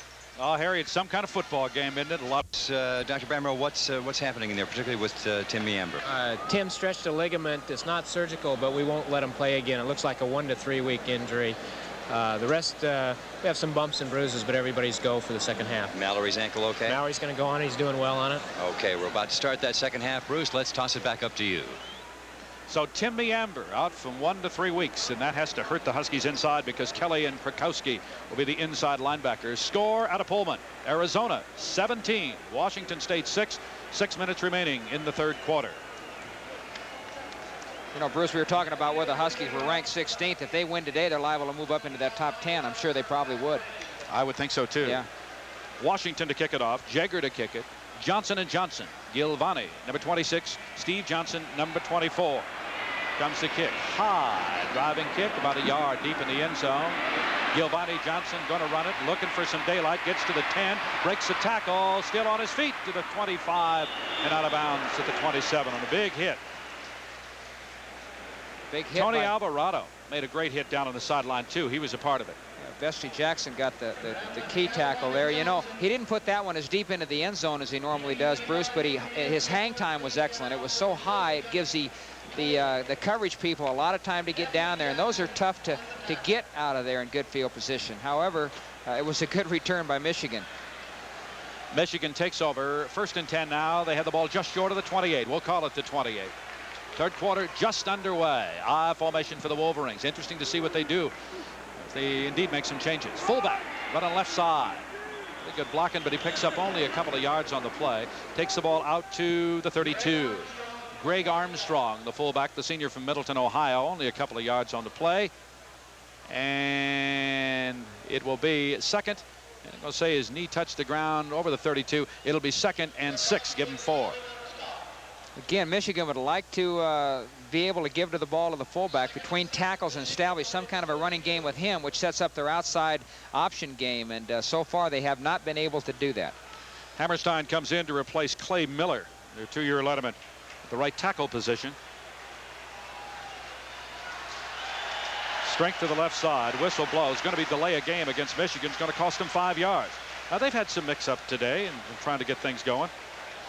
So Michigan will be pushed now back to the 26. And it'll be 2nd and 11 from the 26.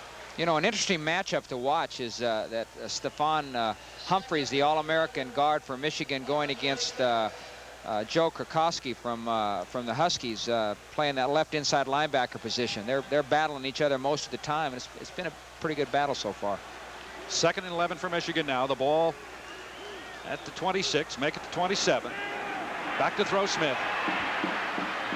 Wide open across the 40 to the 44 was Johnson. Gilvani Johnson, make it Vince Bean, as you see right here. Well, this was a play action pass, and you know, it's a pretty good call. I think the Huskies were in some kind of a zone there, and again, neither team has been able to exert a lot of pressure on the quarterback, and when you've got a lot of time to throw, you're going to find somebody open eventually.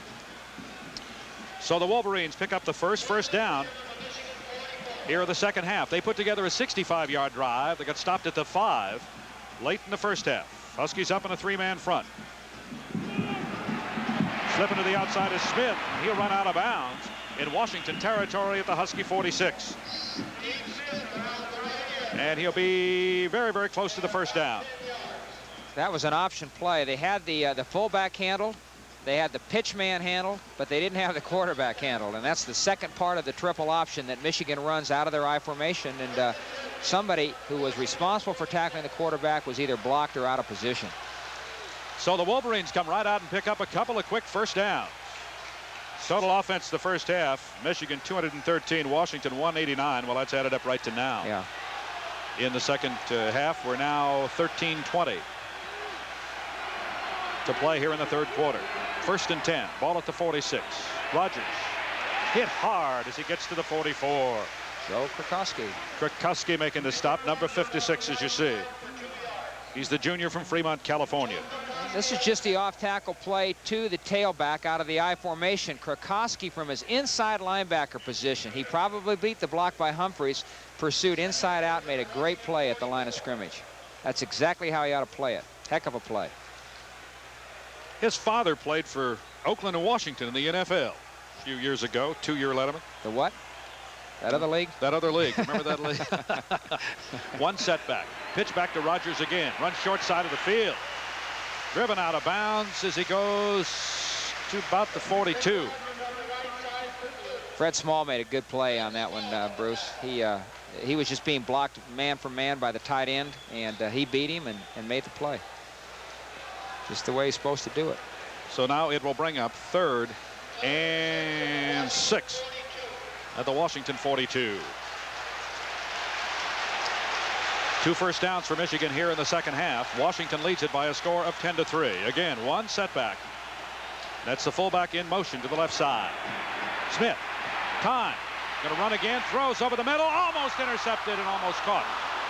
It was finally caught one-handed at the 30-yard line. Caught by Bean. You get a chance to see this one again. And this was almost intercepted. It probably should have been intercepted. They were in a man coverage. Nobody open. Good coverage right away. And Pearson had his hands on it, and it bounced the wrong way. Good Bean. play by number 25, Bean. Fred Small is down at midfield, and they're working on his leg. That could be critical. And that could be critical because the Huskies have lost Tim Meamber already with a strain. And we will be back and find out what happened to him right after this.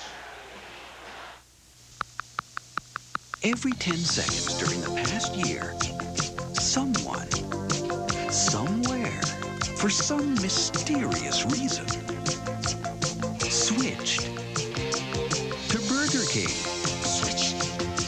Switch. Switch. Who knows why? Switch. But it's added up to millions of switchers. Maybe even you.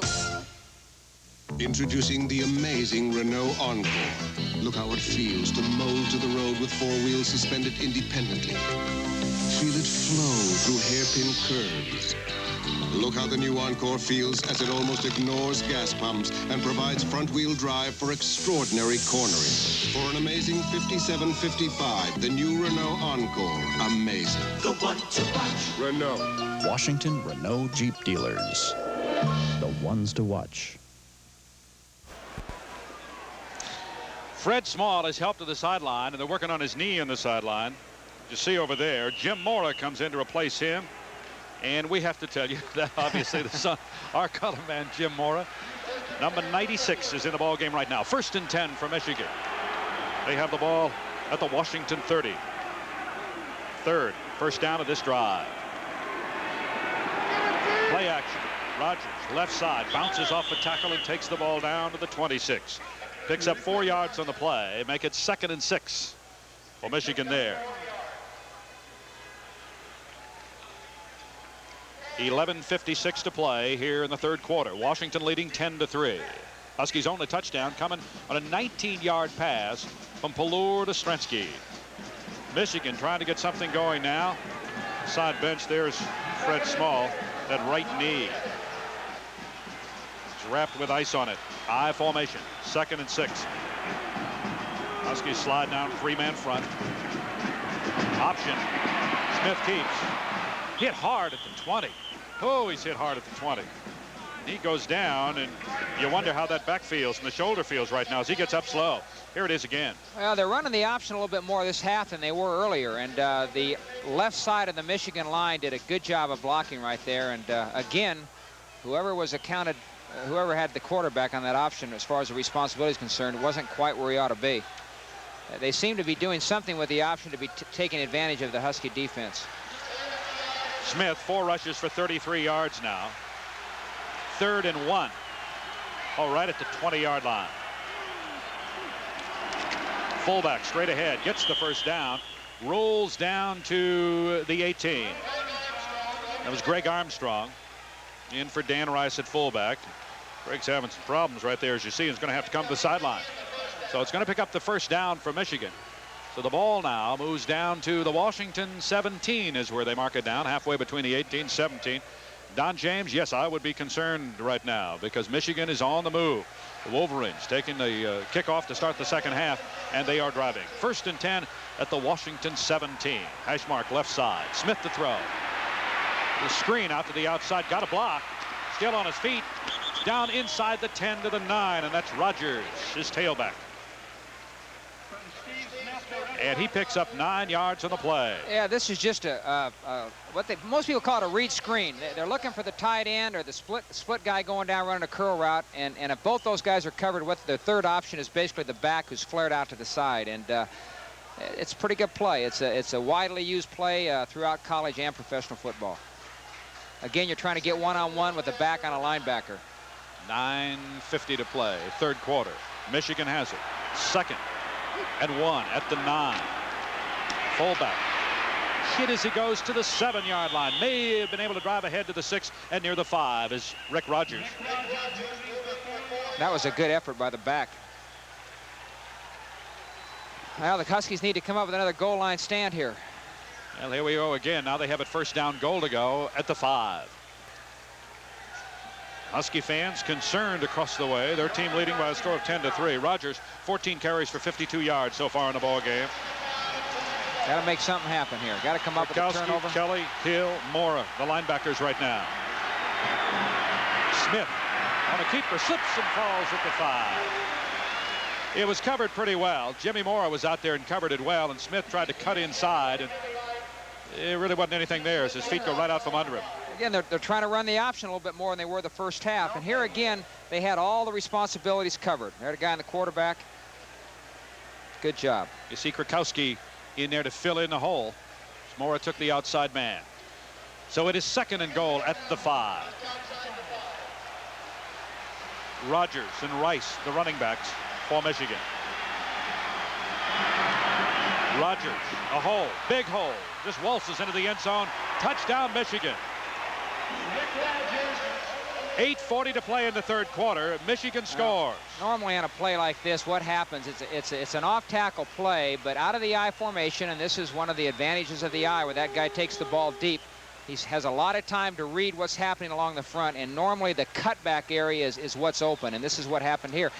Obviously, what happened was the backside or the left end, left outside linebacker, their pursuit was cut off, and that left a big hole.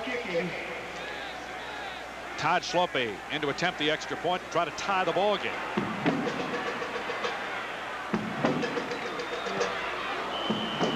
The barefoot kicker just drills it through the uprights. So with 8:40 to play here in the 3rd quarter, the score: Washington 10 and Michigan 10. That was. If you want table service with your pizza, you pay for both. But you pay for pizza at Godfather's Pizza. It's a bigger bang for your buck. All the fancy stuff goes on the pie. Like this large Godfather's Pizza combo. 7 ingredients. Tips the scales at nearly 5 pounds. It's a bigger bang for your buck. Told you. Godfather's Pizza. Coming soon to Centralia, 38th and Steel in Tacoma, and Lacey. Western Airlines has taken a very good schedule and torn it apart to make it our very best schedule for business. We're building it around arrivals, not just departures, because when you get there is just as important as when you leave.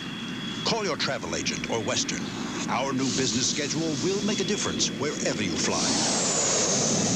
Moving ahead so life won't pass you by. Western Airlines, we've got a name to live up to. Michigan takes the opening kickoff here in the 2nd half. They move it 72 yards in 14 plays. 6:12 passes on the clock, and they tie it 10-10 on a 5-yard run. There you see it here. A 5-yard run by Rogers, the tailback. So 8:40 to play in the third quarter. Washington 10, Michigan 10. Slopey is set to kick it off for Michigan. Back deep for Washington, standing on the goal line, near side, Cookie Jackson. And on the far side, Danny Green. It'll be interesting now, Jim, to see exactly what Washington can do to start the second half. Huskies linebackers are injured. Fred Small on the sideline, Tim Meamber out of the ball game. It's important that the Husky offense come back and move the ball like they did in the first half. Low driving kick. Green fumbles the ball on the goal line, finally picks it up. Ooh. Spins away, flags fly, gets the ball. Might have a face mask. At the 13, and may have a face mask. Danny Green. Now he's going to fumble the football. Yeah. He picks it up. Makes a pretty good play right here. They good job there. I think I didn't see the face mask, but I guess we got it.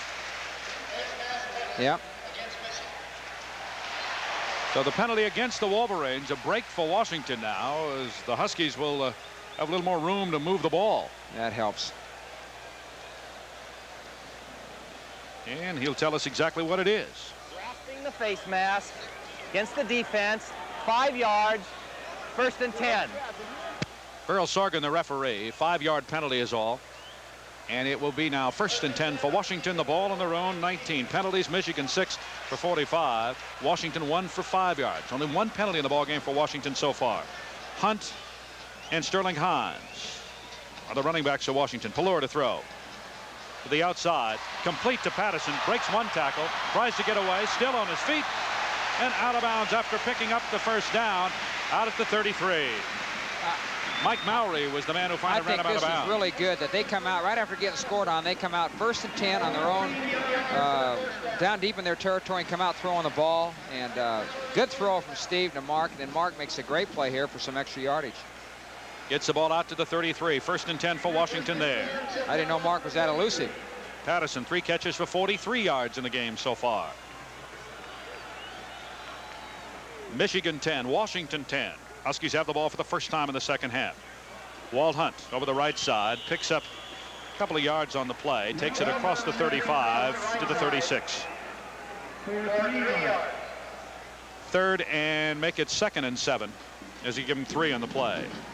Now at the Husky sideline, that's Mora, number 96, down in there.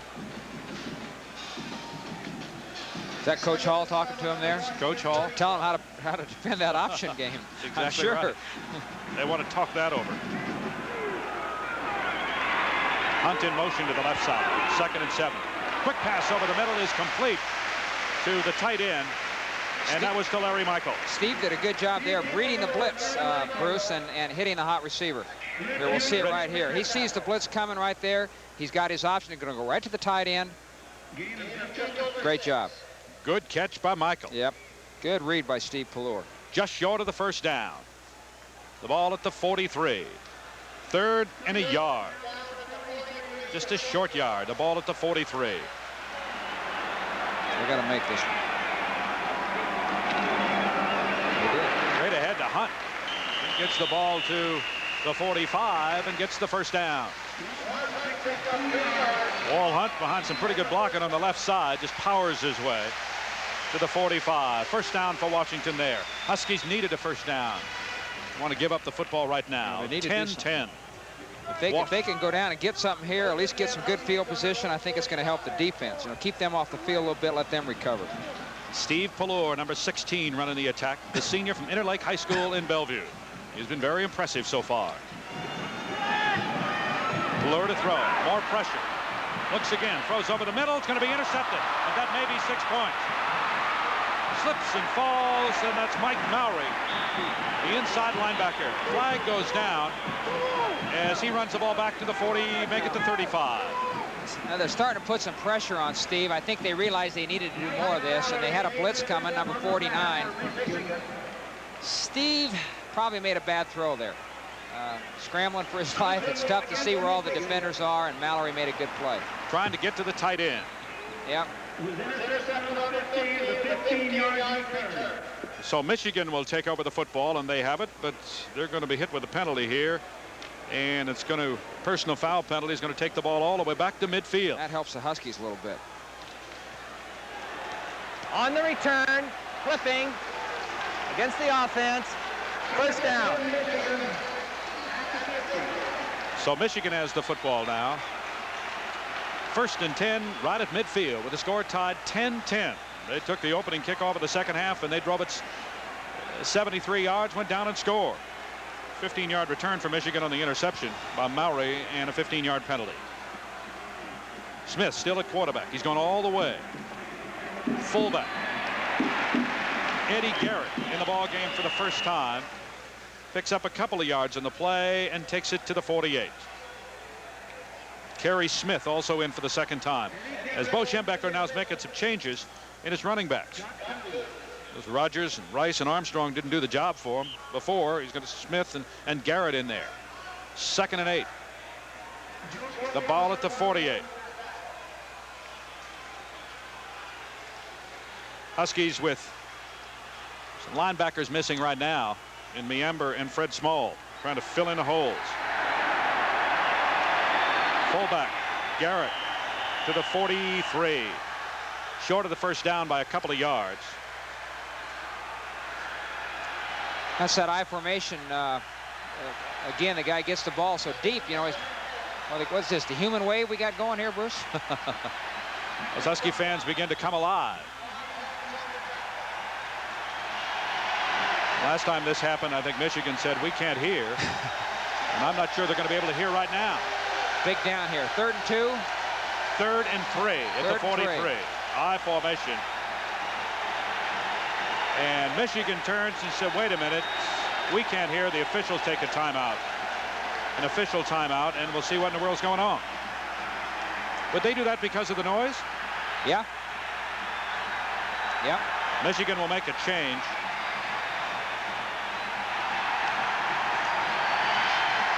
Johnson was in the ball game. He comes out. Bean comes back in for him. And I'm not sure what in the world you do about that. Well, I'm not either. There's not much you can do about it. You know, you can appeal to the crowd, but well, the score tied 10-10 in Michigan, 3rd and 3 on the 43. But I'm sure Bo has instructed his quarterback that if you can't hear, just turn around and tell the official. The crowd is alive. Hey. He turns and I can't hear. The official says timeout again, and we'll talk about it. Now the Husky players are saying, okay, wait a minute, that's fine. You know, you've done your thing. Now let's quiet it down so we can get this 3rd down play and maybe Washington get the ball back. Dean Browning.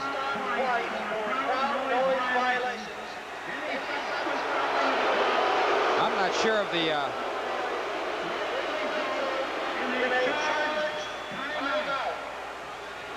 I see what it is now. Every time that the official now blows the ball dead because of the crowd, Washington will be charged with an official timeout. They only get 3 each half. They could run out of timeouts here in a hurry. Husky players saying quiet down. 3rd and 3. Big play at the 43. The Washington 43. 10-10 tie. Michigan with the football. High formation. Smith pitch to the outside. Plenty of running room. Going to be hit as he gets the first down, but gets across the 40 and down to inside the 35 and knocked out of bounds. We got a penalty flag back here, too. I hope it's not a late hit. Here again, on a critical situation, Michigan is going to the option. It was a quick pitch. There wasn't much of an option to it. Albritton played off the blocker. He's got the pitch, the option, the pitch man right there. He just had gotten knocked off his feet a little bit and wasn't quite able to make the play. Penalty flag is down. It's going to be first down for Michigan. The ball will be marked at the 35-yard line, and we'll see what the penalty is going to be. 5:25 to play here in the 3rd quarter. And we'll see what in the world the referee has to say. He's calling it a first down. Clipping. Clipping against Michigan after the first down.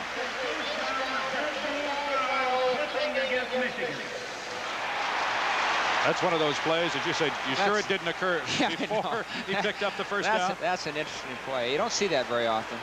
Michigan, 8 penalties now for 75 yards in the ball game. Washington 1 for 5. Dead ball. Flipping against the offense. First down and 25. You heard 1st and 25. The ball back at midfield. This is where the drive started, wasn't it? First Yes, it down was. to the 50. They picked off the pass, had the penalty back at the 50. So here we go again. It's like those other plays didn't occur. Huskies up in a 4-man front now. High formation. Big hole. The right side. Smith pulls his way down to the 36. Short of the first down by about 11 yards. This is kind of a sprint draw type action, and I don't know, Bruce. That left side of the Husky defense either got caught out of position or got blocked, but it's a good call on 1st and long, kind of a draw type action, and probably the Huskies were in some type of a defense defending the pass, and they caught him. Rogers in for Kerry Smith now, tailback for Michigan. 4:34 to play here in the 3rd quarter. 2nd and 11, the ball at the 36. Smith to throw. Complete and out of bounds at the 16. Good enough for the first down. Going to Vince Bean. Smith has been right on target. Okay, play action pass. I don't think Bean was the primary. Caught him on an out route right over the outside linebacker's hands. Good throw and a good catch. Jim Moore, the senior from Interlake. Wasn't quite tall enough on that one. 6'1", 201. Almost got a finger on it.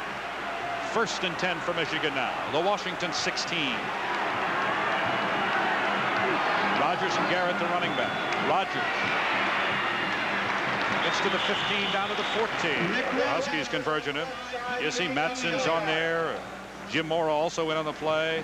Browning, Leapart, they're all there.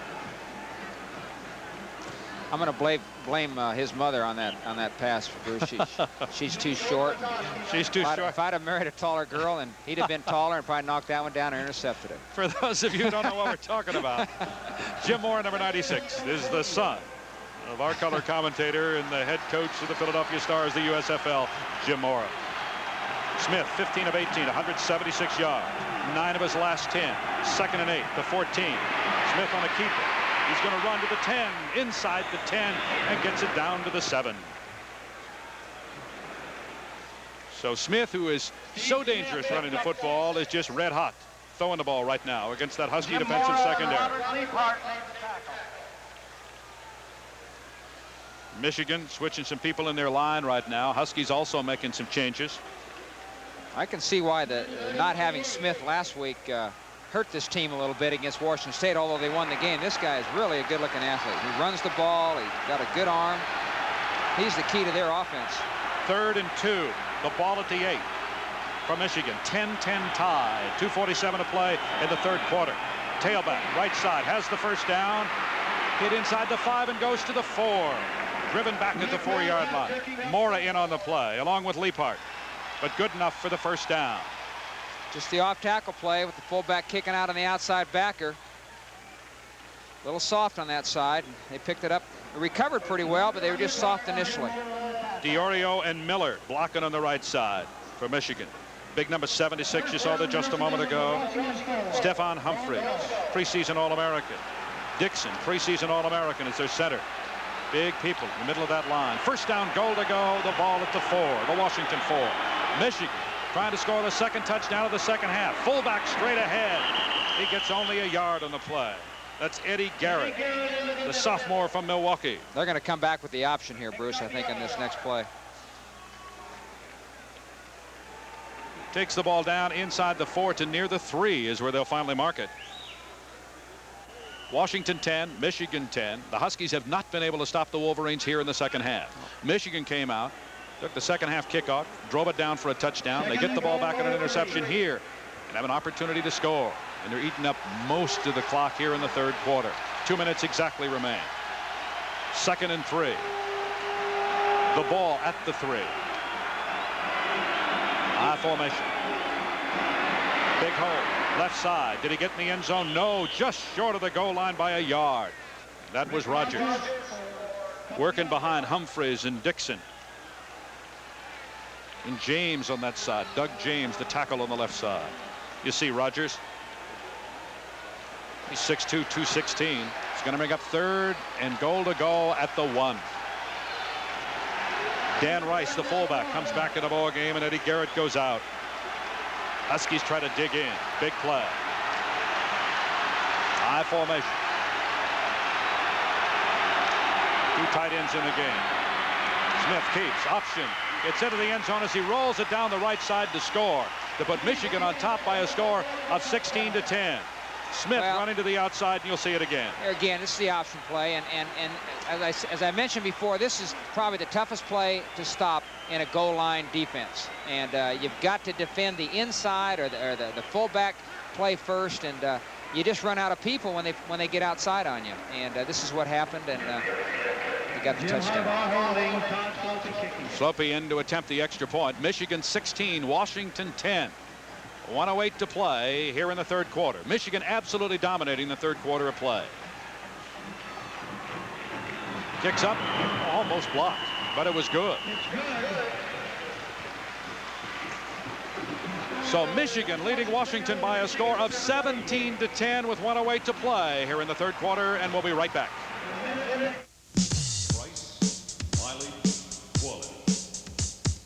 Price, mileage, quality. Price, mileage, quality. Price, mileage, quality. Honda. Honda. What other cars are trying to be. See your Puget Sound Honda dealer today.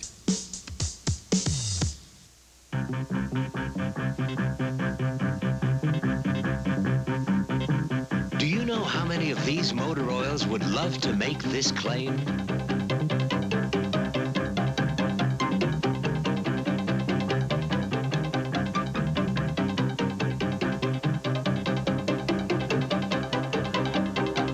Well, this one can. Mobil 1, the official oil of the '84 Winter Olympics. Steve Smith scores for Michigan on a 1-yard run, rolling it to the outside to put the Wolverines on top of the Huskies by a score of 17-10.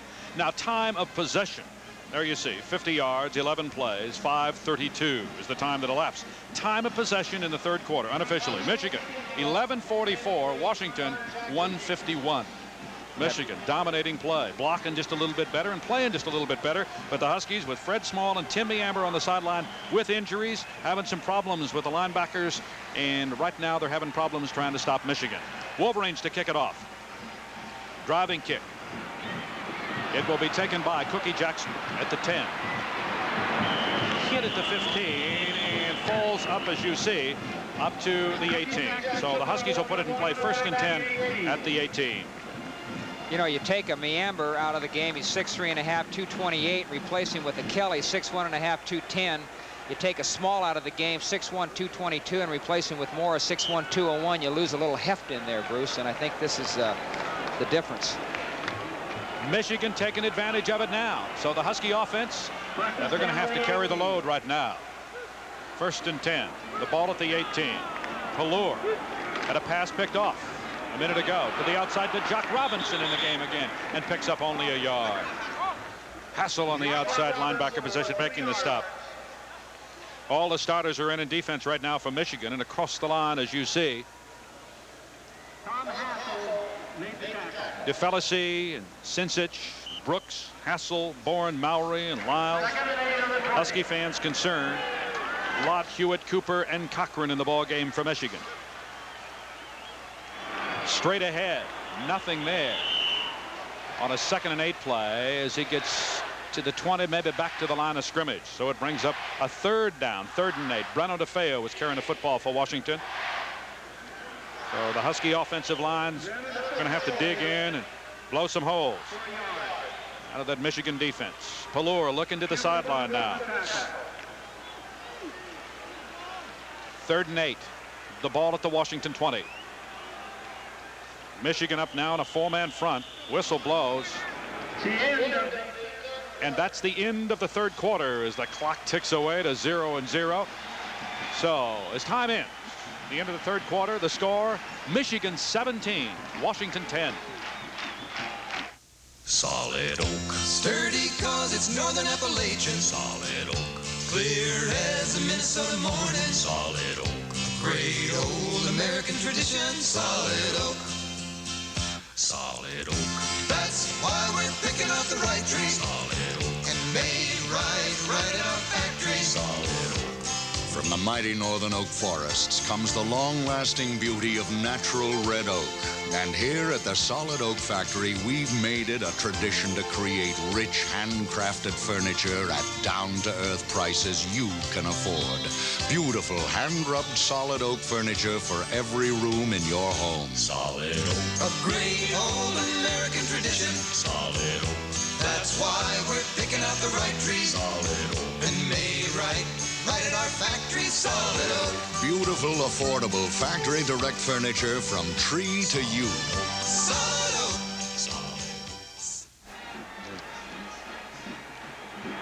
Michigan 17, Washington 10 as we start the fourth quarter, the final 15 minutes of action. Give me an indication of what in the world happened in that third quarter. The Huskies only 21 total yards, Michigan 145 total yards and 2 touchdowns. The Huskies for the game so far 210 yards, Michigan 326. The Huskies now 3rd and 8 at the 20. Pelluer to throw. Going to be hit from behind. The ball's loose. Ball bouncing down to the 2, to the 1. It will go in the end zone, and I think Michigan has it for a touchdown.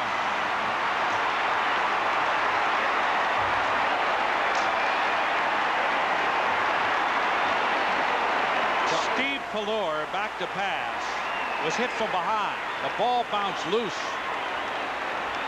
And the Huskies, instead of being able to get the ball and fall on it for a safety, saw Michigan grab the ball and recover it in the end zone and score the touchdown. So just like that, Michigan 23, Washington 10. Mike Mowry was the man who recovered the ball.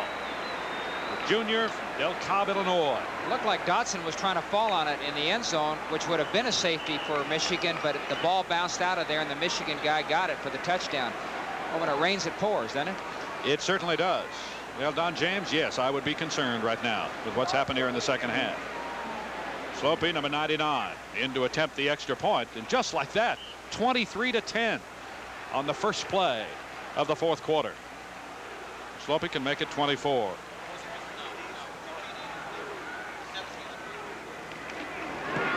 Kicks up, looks good, and his is just like that. 14:51 to play in the football game. Michigan 24, Washington 10, and we'll be right back. Okay, we're back doing the Puyallup at the Pacific West Sport and Racket Club with the 21 days free Puyallup Fair special. Wow, look what they're adding. Another indoor tennis court, new Nautilus equipment and heavy weights, a complete gymnasium. And there's still our favorite, the cement pond. They're expanding the Puyallup Club. Get 21 days free for the whole family at all Pacific West locations. Tacoma, Puyallup, Federal Way, Kenton, Kirkland. Better get quacking. U.S. Grade A large eggs. We crack them fresh, we cook them fresh. Start your morning with the best. McDonald's and you. When Ray Ramsey hears it's going to be sunny, he double checks just to make sure.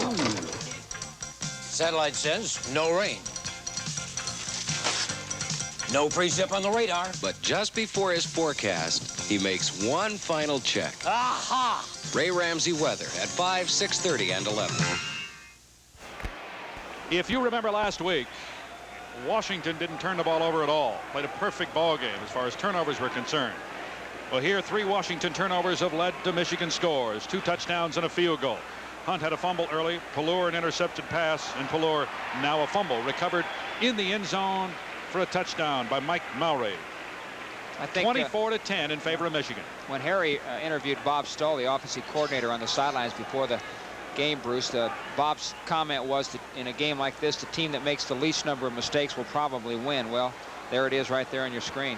Michigan, no turnovers. Washington 3, and as you indicated, all 3 have led to Michigan points. Well, as we mentioned too, that Michigan was able to score 2 touchdowns on 2 drives really to start the second half, and kind of the fire went out of the Washington attack right then. Sure did. Slopey to kick it off. Huskies now really have their work cut out for them. Low driving kick. It will be picked up at the 25. Whistle blows, and Finney had the football, but his knee was down when he picked it up. And Rick Fenny will stay in at fullback for Washington. The attendance, 60,638, the 5th largest crowd ever at Husky Stadium. Well, they saw a great first half. Washington leading by a score of 10-3. But the football game has belonged to Bo Schembechler's Michigan Wolverines here in the second half. They lead it 24-10 with 14:49 to go. Huskies to the line of scrimmage. And the running backs now, Jock Robinson and Rick Fenny. The freshman in motion. Hadn't carried the ball yet. Pelluer over the middle to his tight end. It is complete to the 30, picks up 5 yards. 2nd and 5 for Washington there. That's Larry Michael making the catch, the senior from East Wenatchee, Eastmont High School. You know, his father was an all-conference center at Washington. Is that right? Yes, way back in 1950, I believe it was. You remember him? 48-50. I think we were doing this then, weren't we? 2nd and 5 for Washington. At their own 30. Split backs. Back to throw. To the outside. It is complete to Danny Green. Good enough for the first down. Out of bounds at the 45. Cochran covering on the play for Michigan. This was really a good throw by Steve. Off the bootleg action. Had to throw it over the underneath defender to Danny before he got out of bounds. Excellent throw. First down for Washington. Yeah, they're going to say he went out of bounds at the 44. 1st and 10 for Washington at their own 44. Wide receivers split out wide to the right. And off to Jock Robinson. Pelluer this half 4 for 5 for 39 yards. 1 of them picked off. He's still having a good day. Can't blame him for that fumble down there in the end zone. Jock picks up about 4 on the play. Make it 2nd and 6 now for Washington at their own 47. 2nd and 7 on the 47. Robinson goes to the sideline. Walt Hunt comes back in for Washington, and the up back now is Cookie Jackson. Pelluer, midfield, run out of bounds in Michigan territory at the Michigan 49, and depends on where they mark it. Should be good enough for the first down. Oh, they talk about Smith being a good runner. Steve's a good runner too. Pelluer's a good runner too. Harry takes advantage of, you know, he was a real good high school athlete, good basketball player, excellent basketball player, and he's not probably not quite as quick as Smith, but he can run the football. We'll give you a score from Pullman in just a moment. Huskies have it 1st and 10 now at the 45. Cookie Jackson gets away from one man, but that's really about it. Gets the ball to the 45, picks up only a yard on the play. It's 2nd and 9 for Washington at the Michigan 45. Cookie Jackson, little guy back in school this year, from Franklin High School, 1 of 9 children. He had a brother that played at Louisville, in fact. Clock continues to run. 12:57 to play in the football game. Michigan 24, Washington 10. Huskies led it 10-3 at halftime. 2nd and 9. Sprint draw. Robinson tries to get back and get some daylight of his UC. Doesn't get very much. Gets the ball to the 44 and picks up only a yard on the play. As you said, Bruce, this is a sprint draw to Jock. And actually, Hunt made a pretty good block there on the outside linebacker. Jacques probably should have stayed inside. He tried to break it outside and nowhere to go. 3rd down, 3rd and 8 for Washington. The 43. Washington 8 of 11 on 3rd downs so far in the ball game. Need a play here.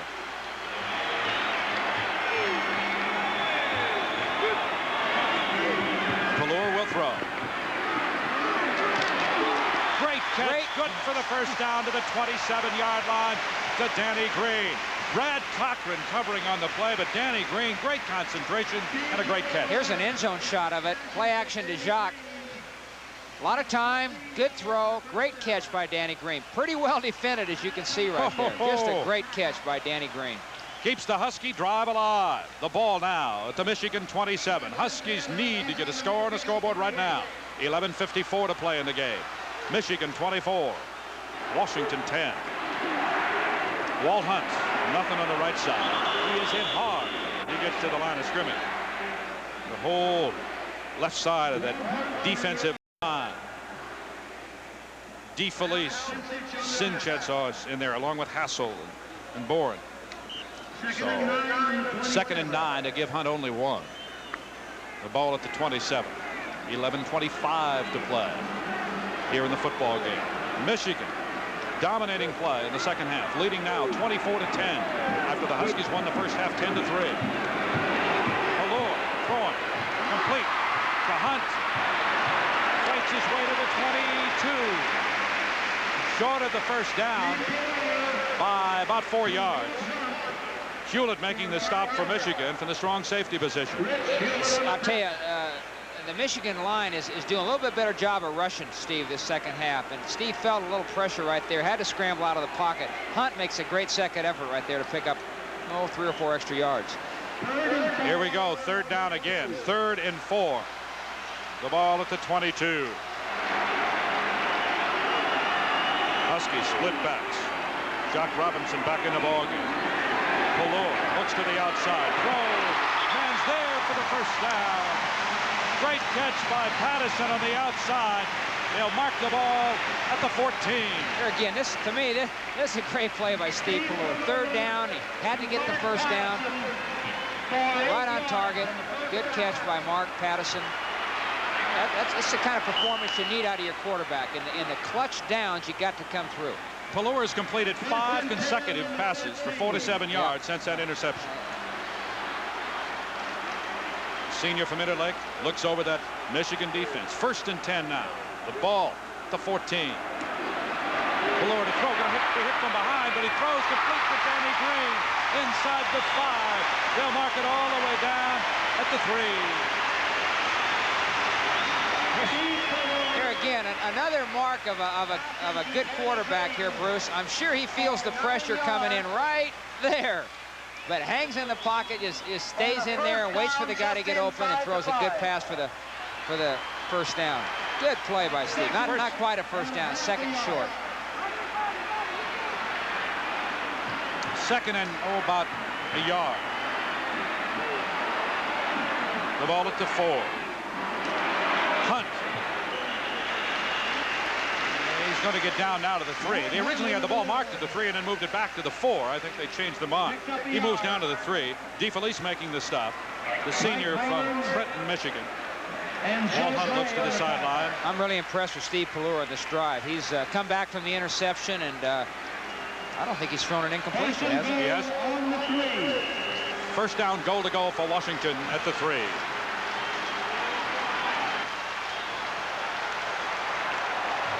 Joe Gray in for Kevin Brooks. Defensive tackle position for Michigan now. 9:11 to play in the game. Pitch to the outside. Hunt. Back over the left side to score.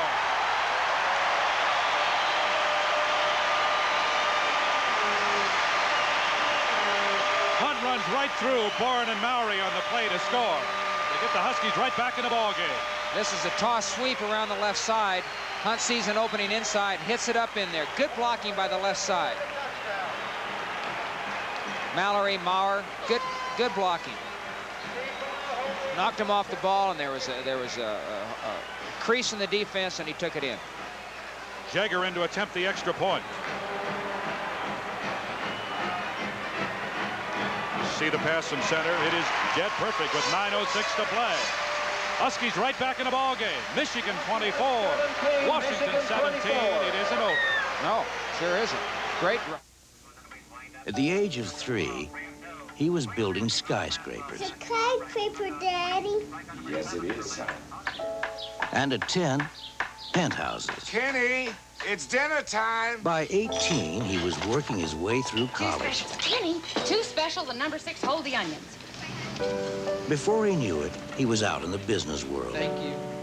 With a good idea that needed a little help. John? Ken, you got the plans for the building? Great. Let's go tomorrow. Rainier is one bank willing to grow with you. We have a warehouse? We made a commitment long ago to get involved with good ideas. How about your pre-lease commitments? Whether it's a personal line of credit Just called your office. You got the loan. or a loan to launch a business empire. It's only 2 stories, Dad, but it's a beginning. If you've got a goal, Son, it looks like a skyscraper to me. we'll help you get there.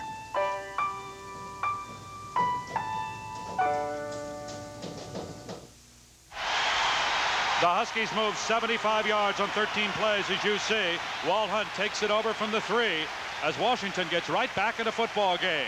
Impressive drive. It is Michigan 24, Washington 17. We have 9:06 to play. Jaeger to kick it off.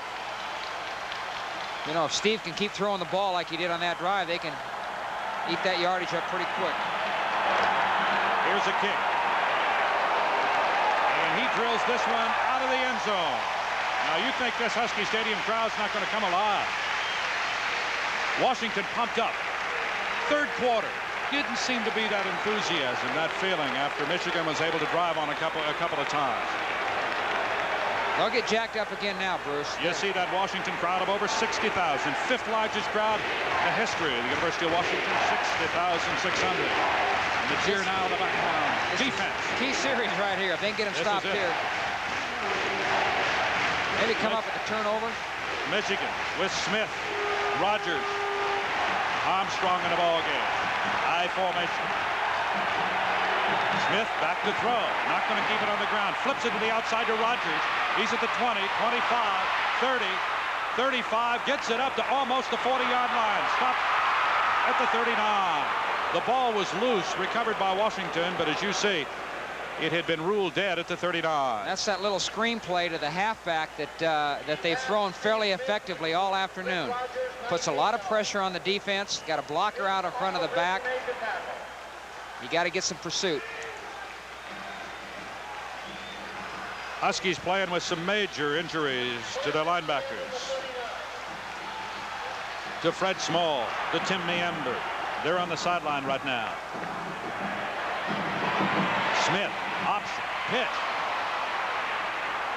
And run out of bounds at the 43-yard line after picking up 3 yards.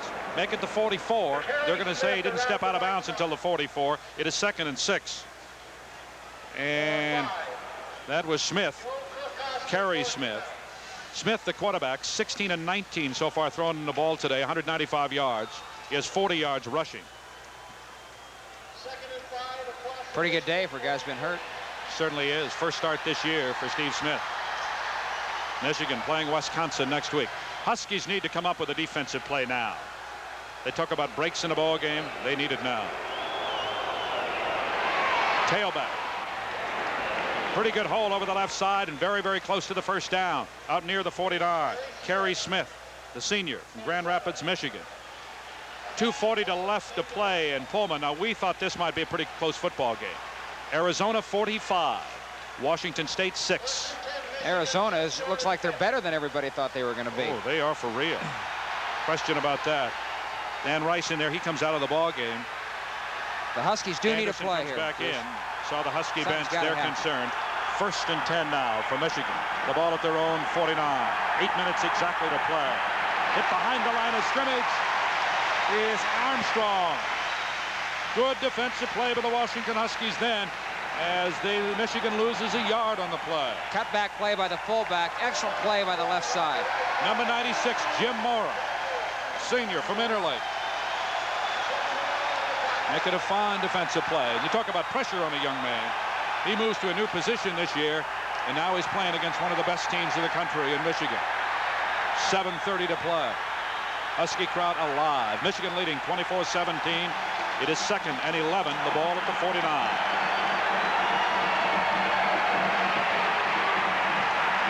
Over the right side to Mercer. Brian Mercer, first time in a ball game, picks up about 3. Move the ball to the Washington 46. This is a big play here. 3rd and 6. It is now 3rd and a long 6. Got to get them stopped. Husky right crowd, a lot of them on their feet right now. Big defensive play. For the Huskies coming up. Steve Smith looking over the defense. What do you do now? One setback. 6:45 to go. Washington needs the football. Trail by 7. 3rd and 6. Smith to throw. Throws complete for the first down. Down to the 35 and takes the ball all the way down to the 32 for a Michigan first down to Milt Carthens, the tight end. First catch of the day for him. Well, this is a tough situation to be in defensively because Michigan's been running the ball pretty effectively. And 3rd and 6, hey, they could still run the ball. Coach Lambright kept it pretty basic right there. They were in zone coverage. They hit the underneath guy, and they picked up the first down. 6:23 to play. That was a big play. Got to make something good happen here. Huskies up with 5 defenders at the line. Tailback hit at the line of scrimmage, dives ahead to the 29. That's Rick Rogers. So Rogers picks up 3 on the play. 2nd and 7 for Michigan. Exactly 6 minutes to play. Michigan 24, Washington 17. Huskies led 10-3 at halftime. 2nd and 7 on the 20. Giovanni Johnson comes in to replace Steve Johnson, wide receiver position right now. Rogers 19 carries, 68 yards so far in the ball game. I formation. Smith breaks a tackle, still on his feet, still going. You can see why he's one of the best runners around as a quarterback and gets the first down at the 20. Steve Smith. Steve Smith, what a play. 9-yard pickup. Here's the option again. A little bit of a breakdown. Missed tackle there, missed tackle there. And he's going to make a pretty good gain in a critical time for the Huskies. Michigan has taken the kickoff after Washington scored to make it 24-17, and they have driven it down the field from their own 20. They now have it at the Washington 20. 5:16 to play. 1st and 10. Smith. Rogers to a pretty good hole, takes it to the 15, picks up 5. 2nd and 5 for Michigan, and I don't know what in the world you do now, because that big line of Dixon and Humphreys and James, DiOrio doing a good job against the Husky defense. And you know, Browning, Matson, and Holmes, they've been out there for a long time in this football game. You're going to have to do something a little bit drastic here, Bruce, a little bit different. You've got to get people upfield, penetrate, try to come up with a big play, try to throw them for a loss. You just can't let them pound you for 3, 4, 5 yards at a shot. Running inside the tackles. Michigan now 2nd and 5. The ball at the Washington 15. Rogers still on his feet, hit from behind after picking up a yard. Okay, the Huskies came with a strong safety blitz that time, trying to get some penetration, get somebody upfield, and it gave him a play. Well, they're going to say his knee hit the ground right at the 15. They won't give him a yard on that. Another big 3rd down play coming up. The drive, as we'd mentioned, began on the 20. It's taken 5 minutes already off the clock. Well, this is the concern Don had at halftime, that he felt his defense had to do a little bit better job of getting them stopped immediately, not letting them take the ball and drive it down their throat. 3:57 to go in the football game. Michigan 24, Washington 17. Michigan 3rd and 5 at the 15. Smith to throw. Throws. Intercepted, but out of bounds. Intercepted out of bounds by Vesti Jackson. And he, if he could have stayed in bounds, might have had 6. Smith's rolling out. Good throw. Good play by Vesti. Good coverage. Excellent coverage. Cut in front of the receiver. God, if he'd have caught it. God, If he'd have caught if he'd have caught it the first time, you know, he bounced it around. The ball bounced around a little bit. Oh, Slopey now in to attempt a field goal. The ball will be placed down to 22. 32-yard field goal. Slight angle to the left. Huskies really need to block this one. Ball is down. Kick is up. Looks good. No good. Got a chance. Oh, the kick looked good from here, but it's no good. Wide to the left. The Huskies hold. There is still life with 3:40 to play.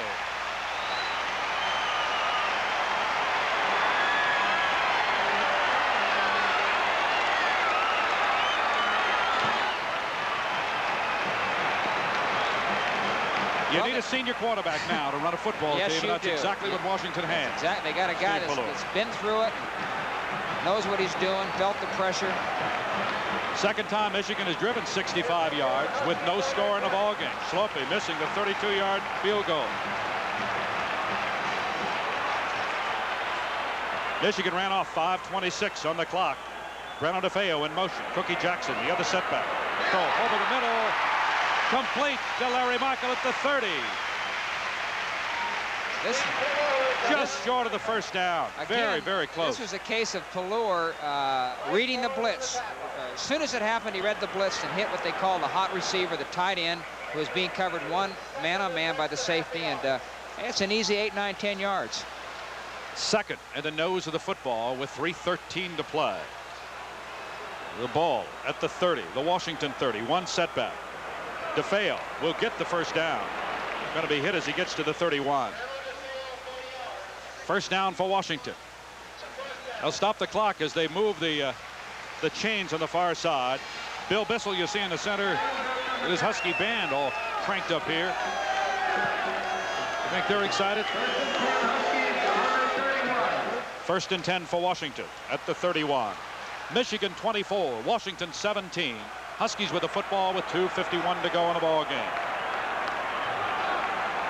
Pelluer will throw. Time. Go. Complete to Stransky for the first down at the 45. Dave Stransky making a great catch on a good pass.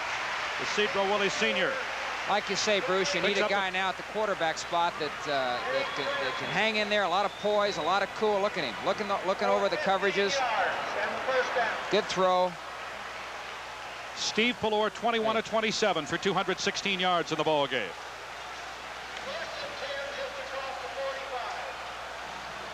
.228 to go. First and 10 for Washington. The ball at their own 45.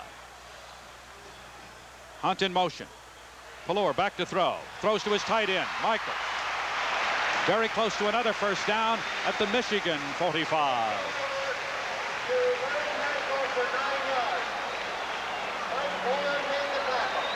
Clock continues to run. Just short of the first down by the nose of the ball. You look at it in the Washington huddle. Larry Michael. Big tight end, playing very, very well. You know, he hadn't caught a pass until this year. Is that right? Caught 4 last week against Northwestern. Cookie Jackson in motion, top of the screen. To the right side, just a dive by Brennan DeFeo to pick up the first down. Making Walt Hunt in there at fullback now. Gets the first down for Washington. 1:43 to play in the football game. Huskies driving. They have the ball now at the Michigan 43.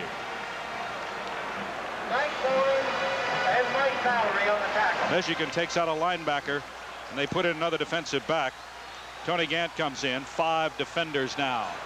5 secondary people in. First and 10 for Washington at the Michigan 43. Pelluer to throw. Plenty of time. Going to be hit from behind and tackle back at the 45. 1:17 to play. Huskies are going to call timeout with 1:17 to play. This is what you call a coverage sack, Bruce. This is actually the protection was pretty darn good. Steve had enough time to throw, but the coverage was so good there wasn't anybody open, so eventually he had to scramble and they got the sack on it. And we'll be back for the final minute and 15 seconds right after this.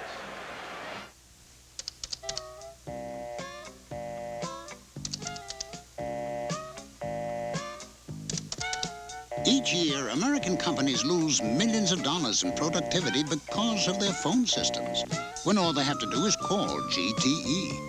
Backed by 100 years of experience, we sell telecommunication systems that do everything from automatically redialing busy numbers to handling the most advanced data applications.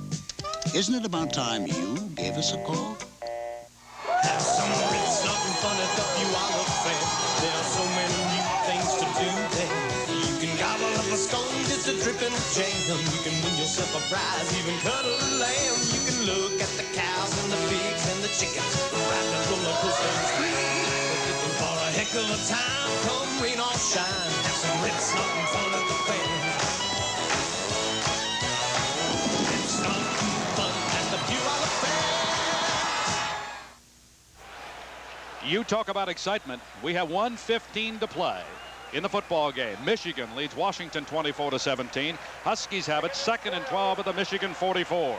Pelluer 22 of 28 for 225 yards in the game so far. Green with 5 catches. Michael with 5. Big play. Pelluer to throw to the outside, complete to his tight end. He's going to be knocked out of bounds at the 40. And that's going to be about 5.5, 6 yards short of the first down. So it's going to bring up 3rd down. So what do you do now? That's the 6th catch of the ball game for Larry Michael. 3rd. Well, you really got 2 downs to make the first, but you'd like to do it on this one. 3rd down, long 7, just about 8. Split backs. 1:09 to play. Huskies need a first down. Pelluer throws. Great. Complete to Stransky for the first down at the 28. Dave Stransky on a perfect pass from Steve Pelluer. Good job by the offensive line, giving Steve a lot of protection, a lot of poise, a lot of cool on his part. Pelluer, 11 consecutive completions now. Stransky to the sideline, as you see. Could be the wrist. Ooh, would that hurt? Here they come. Pelluer throws it to the outside and out of bounds. To Hines to stop the clock with 52 seconds to go.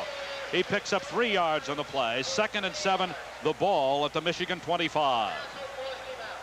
12 consecutive passes now completed for Pelluer. 25 of 31, 246 yards. 52 seconds to play, as you see on the clock. Michigan 24, Washington 17. This is what college football is all about. Hey, this is fantastic. I think if they give him some time, he'll get it in there for him. They made us run out of time. 2 wide receivers, split out wide to the right. Patterson and Green. Pelluer. The throw. Time. Ooh. Complete to Danny Green. Inside the 10 to the 7 and a Washington first down. When I mentioned time, Bruce, I'm giving him time to throw here, which they're doing. Look at that throw. Right on the button. Hit a beauty. 46 seconds to play. That's a good job there of Danny of hanging on to that thing because he got hit pretty hard. First down, goal to go for Washington at the Michigan 7. They trail by 7. Pelluer looks, lobs it to the corner of the end zone. Patterson, touchdown. Great throw. Woo! Bruce, this was a super executed play. Believe me, Steve Pelluer looked just fantastic on this one. Look at that. Well defended. What happened?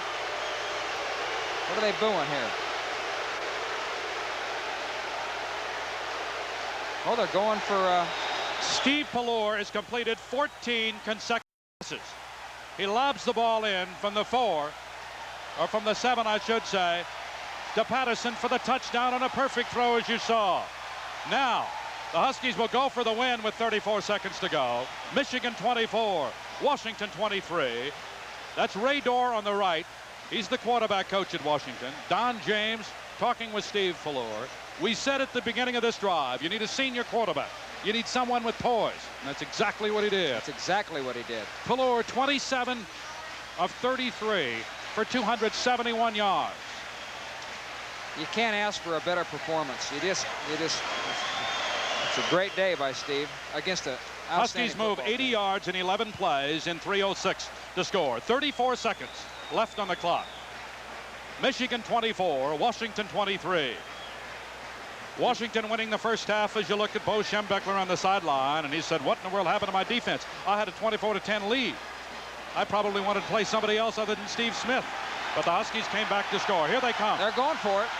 They will go for it. They'll go for 2. The ball will be placed down at the 3. Number 9, that is Stransky. He's back in the ball game. As you see, Husky fans just going wild. 60,600 here to watch this game. We thought it would be a great one, and it is. What'll be the call? Jimmy, what do you think? Oh, I think they got to put it in the air. No question about that. I formation. Jock Robinson, the up back in the I. One chance to win it right now. Pelluer, back to throw. Goes to the outside. Good, complete to Larry Michael. The Huskies lead it, 25-24. Who caught that?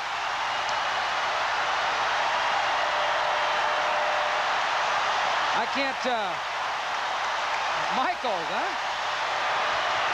The Michigan came with an all-out blitz and almost had, oh man, was that awesome? Was that a great throw and a great catch with a guy right in his face? Woo! Tremendous performance by Steve Pelluer. Steve Pelluer just brilliant. Tremendous. Larry Michael making the catch on the 2-point conversion to put Washington ahead 25-24. We have 34 seconds to play. You look at the Husky crowd. Michigan has 3 timeouts left.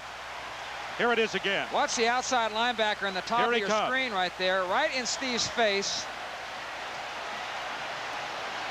Larry Michael making the catch. Michael, the 6'4", 225-pound senior from East Wenatchee. 3 timeouts left for Michigan. 34 seconds left on the clock. Steve Smith has been brilliant here in the second half for Michigan. You talk about a battle of the quarterbacks. We have seen it today. Washington down 24-10. Come back to lead 25-24. All they want to do, Michigan just wants to get the ball into a position to give Sloppy a chance to kick a field goal. Here we go. Well, we need a kick in the end zone here. Young freshman Jager to kick it off. You see the tie at the bottom of the screen. High driving kick. It'll be taken right at the goal line by Steve Johnson. Johnson. Hit back inside the 10 at the 7. Great defensive play by Washington. I believe it was Al James again, wasn't it? Oh, we'll see it again in just a moment. Yeah, Al James. It was James again, number 32, that made the play. He made the great hit earlier on a kickoff, didn't he? Yeah. 29 seconds remaining. Michigan 3 timeouts left. Here it is again.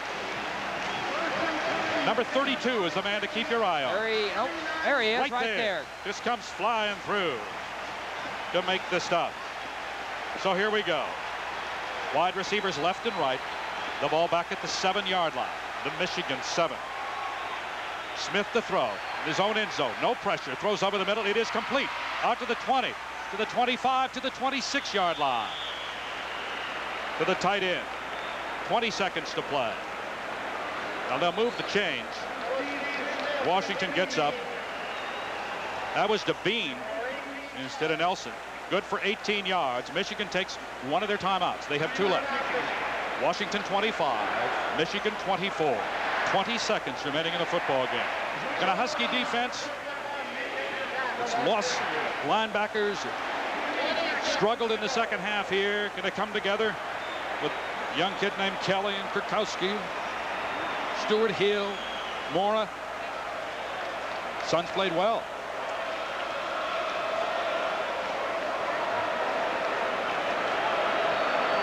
Don James, Vince Albritton, and Stewart Hill.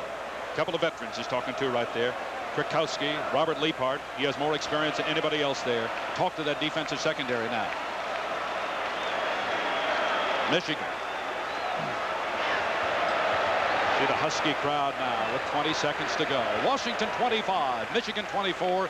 You will not see a better comeback the Huskies have had. But can they hold and beat the number 8 ranked team in the country, the Michigan Wolverines?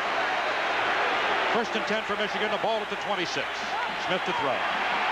Goes to the outside. Throws it out of bounds. 15 seconds to play.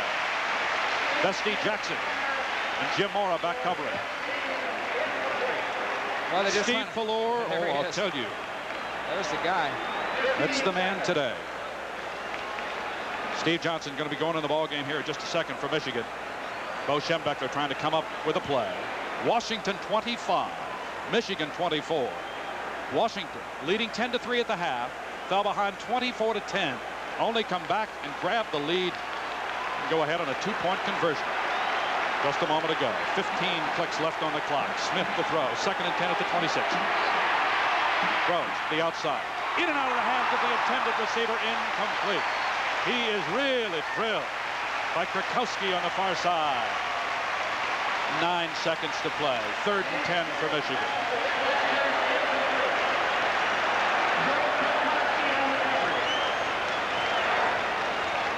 This has to go down as one of the great games here, doesn't it, Bruce? I can't remember a game like this. Not one that had such a build-up to it. I remember the Alabama game. I know there's been some good ones here in Husky Stadium, but this has got to rank up there with one of the, with the rest of them. As you see, 9 seconds to play. Washington 25, Michigan 24. They need a first down. Throwing over the middle. Incomplete. They'll bring up a 4th down with 4 seconds to play. Intended for Nelson. Smith just missed him. Well, Smith, who was so good and played so well and didn't miss, now all at once is down to a final play. 4th and 10. Michigan still with a timeout left. Make it 2 timeouts left. But what do you do with 4 seconds to go?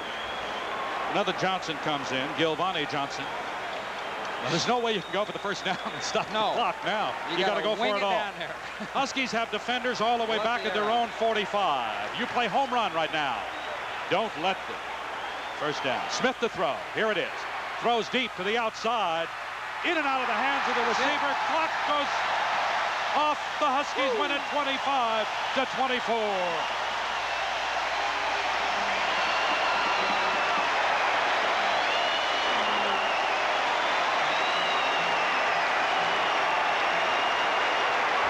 Don James and Bo Schembechler.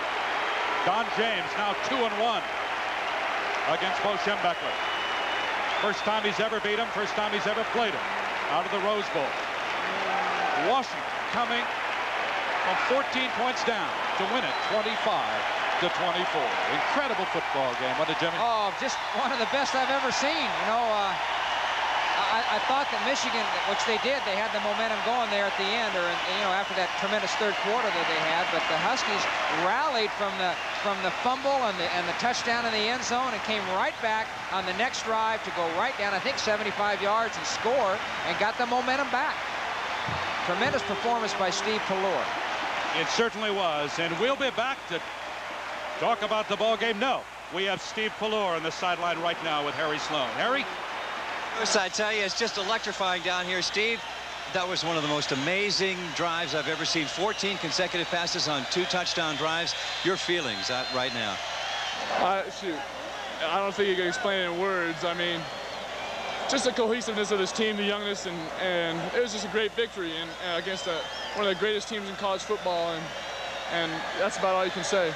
You're down 24-10. You've got to come right back. Then you make the score. Then they miss a field goal, so your chances are still alive. You take them right down. You make the touchdown. Then you got to go for 2. What's going on in your head then? I just, it was all or nothing, and they brought everybody, and Larry made a great catch in the end zone, and it couldn't have been any more picture perfect than it was. I tell you, it really was. Great performance by you, Steve. Thank you. When the crowd went, did you hear the crowd after you made the 2? You could hear everything. I mean, my mind was just going all over the place. It was a great win. It really was. All right. We'll let you get in the locker room and enjoy it with your fellow players. Thank you very much, Steve Pelluer. Just an electrifying moment. I'm telling you, when they hit that 2 points, Bruce, this crowd, you couldn't hear yourself down here. I couldn't believe it. Lance Don said you were in the trenches during all of that, those 2 great drives. What was it like down there? Oh, it was good. They're the fastest players we played against this year for sure, and they're the best athletes. And going into the second half, we knew the whole game was going to last a complete 60 minutes. That's what everybody said to each other, and we knew we were going to have to play. It looked kind of doubtful at the beginning of the fourth quarter, but we just didn't give up. Coach James has trained us real well at the fight, for 60 minutes, and, thank God today it worked out. Boy, the third quarter was just nothing as far as the Huskies were concerned. I think we had one series in the third quarter of about 6 plays, and then we had the 2 plays down here at the end of the field where the quarterback got sacked, and that was it. There was absolutely no offense at all. It was all Michigan that quarter. To win is one thing. To win it in the way you did, it must be just thrilling as can be. Oh, it is. It's the greatest. It's the best victory of my life. It's the first one I played an entire 60 minutes in, and to win like this, it's something I can always remember. My family's up, and it's something I'll talk about for the rest of my life. All right. Congratulations, Lance Dodson. A great job by you on the offensive line. A great job by the entire Husky team. It was quite a moment here at Husky Stadium. Bruce, let's go back upstairs to you. No, Harry, I'll tell you, they're going to be talking about this one for years and years to come. Washington defeats Michigan 25-24 in one of the most electrifying and dramatic finishes ever at Husky Stadium. And we'll be back with more on the ball game right after this. You've got a style that's all your own. You find as many styles in running a business as you do in the business of running.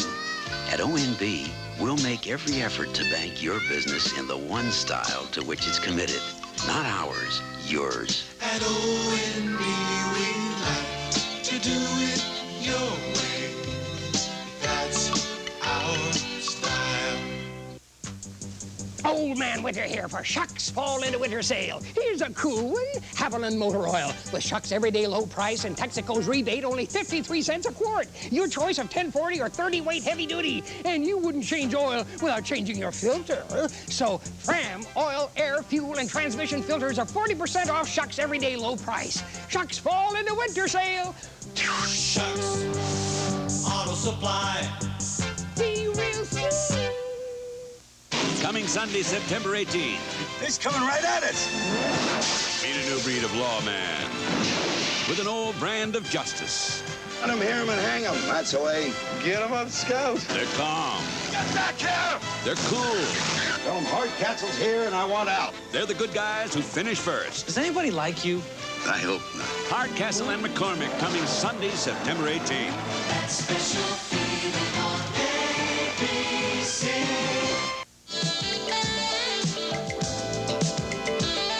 Hello, this is J.J. Jackson. Thinking about buying a diamond but worried about getting your money's worth? And wouldn't it be nice to live in a house that's completely energy independent? It's possible, and we'll show you how. We'll also go behind the scenes of the Woodland Park Zoo, which is not a pleasant journey. And we'll meet a woman who lets her fingers do the talking, all the way to the Guinness Book of World Records, this weekend on Up Front. As you can imagine, they are still buzzing here at Husky Stadium as the Huskies come from 14 points down to finally defeat Michigan by a score of 25-24, and one of the great finishes in the history of Husky football. Jim Moore, that was something else, wasn't it? That was as exciting a game as I've seen in a long time, Bruce. Just tremendous, a great comeback by a team that was down and really came through under some tremendous adversity. Washington leading 10-3 at the half. Fell behind Michigan by a score of 25-10. Michigan just dominated play in the third quarter and early in the fourth quarter. But the senior quarterback, Steve Pelluer, came back, drove them down, scored a touchdown, made it 24-17. Michigan then missed a crucial field goal, sloppy field goal. And Washington, behind Steve Pelluer, moved the length of the field to score. You will see now that winning touchdown toss that was made right here, the outside, to Mark Patterson. Roosevelt High School goes up and makes the catch. Now, behind this, they still trail by a score of 24-23. What do? You go for two. You go for the win. Pelluer back. Big rush from the outside, as Jim mentioned the telecast. Throws to Larry Michael from East Wenatchee, the big tight end, who had a brilliant day today. And he goes up over the defender to make the catch, and that gives Washington a 25-24 win. It's still exciting, really, to see it right there.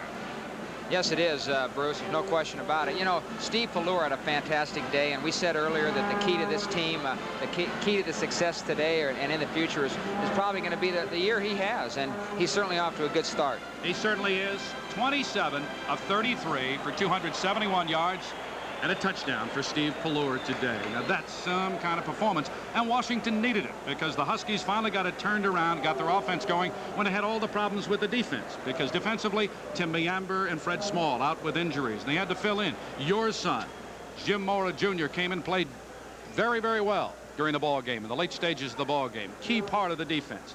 And so the Huskies, with Joe Kelly and Kurkowski played very well as well. So the Huskies winning 25-24 over Michigan here today in a very, very exciting ball game. The Huskies now go on to travel to LSU, to Baton Rouge next week. And I'll tell you one thing, that Husky locker room is going to be jumping up and down, right? Let's get down there and take part in the celebration. We will. Washington against LSU from Baton Rouge next week. Again, we want to thank Jim Mora. Thank you very much for being with us today. And you'll go back and think about this, game all the way back on that airplane to Philadelphia. And we thank you again very much. Thanks, Bruce. And I'm looking forward to next week. And if you think it was Bedlam here today, well, you get at Tiger Stadium down in Baton Rouge. Down there. Harry Sloan, thanks again. Working the sideline. Just an excellent job. Washington defeats Michigan today by a score of 25-24 in a game that was hard to believe. You can see the highlights tomorrow on Channel 4.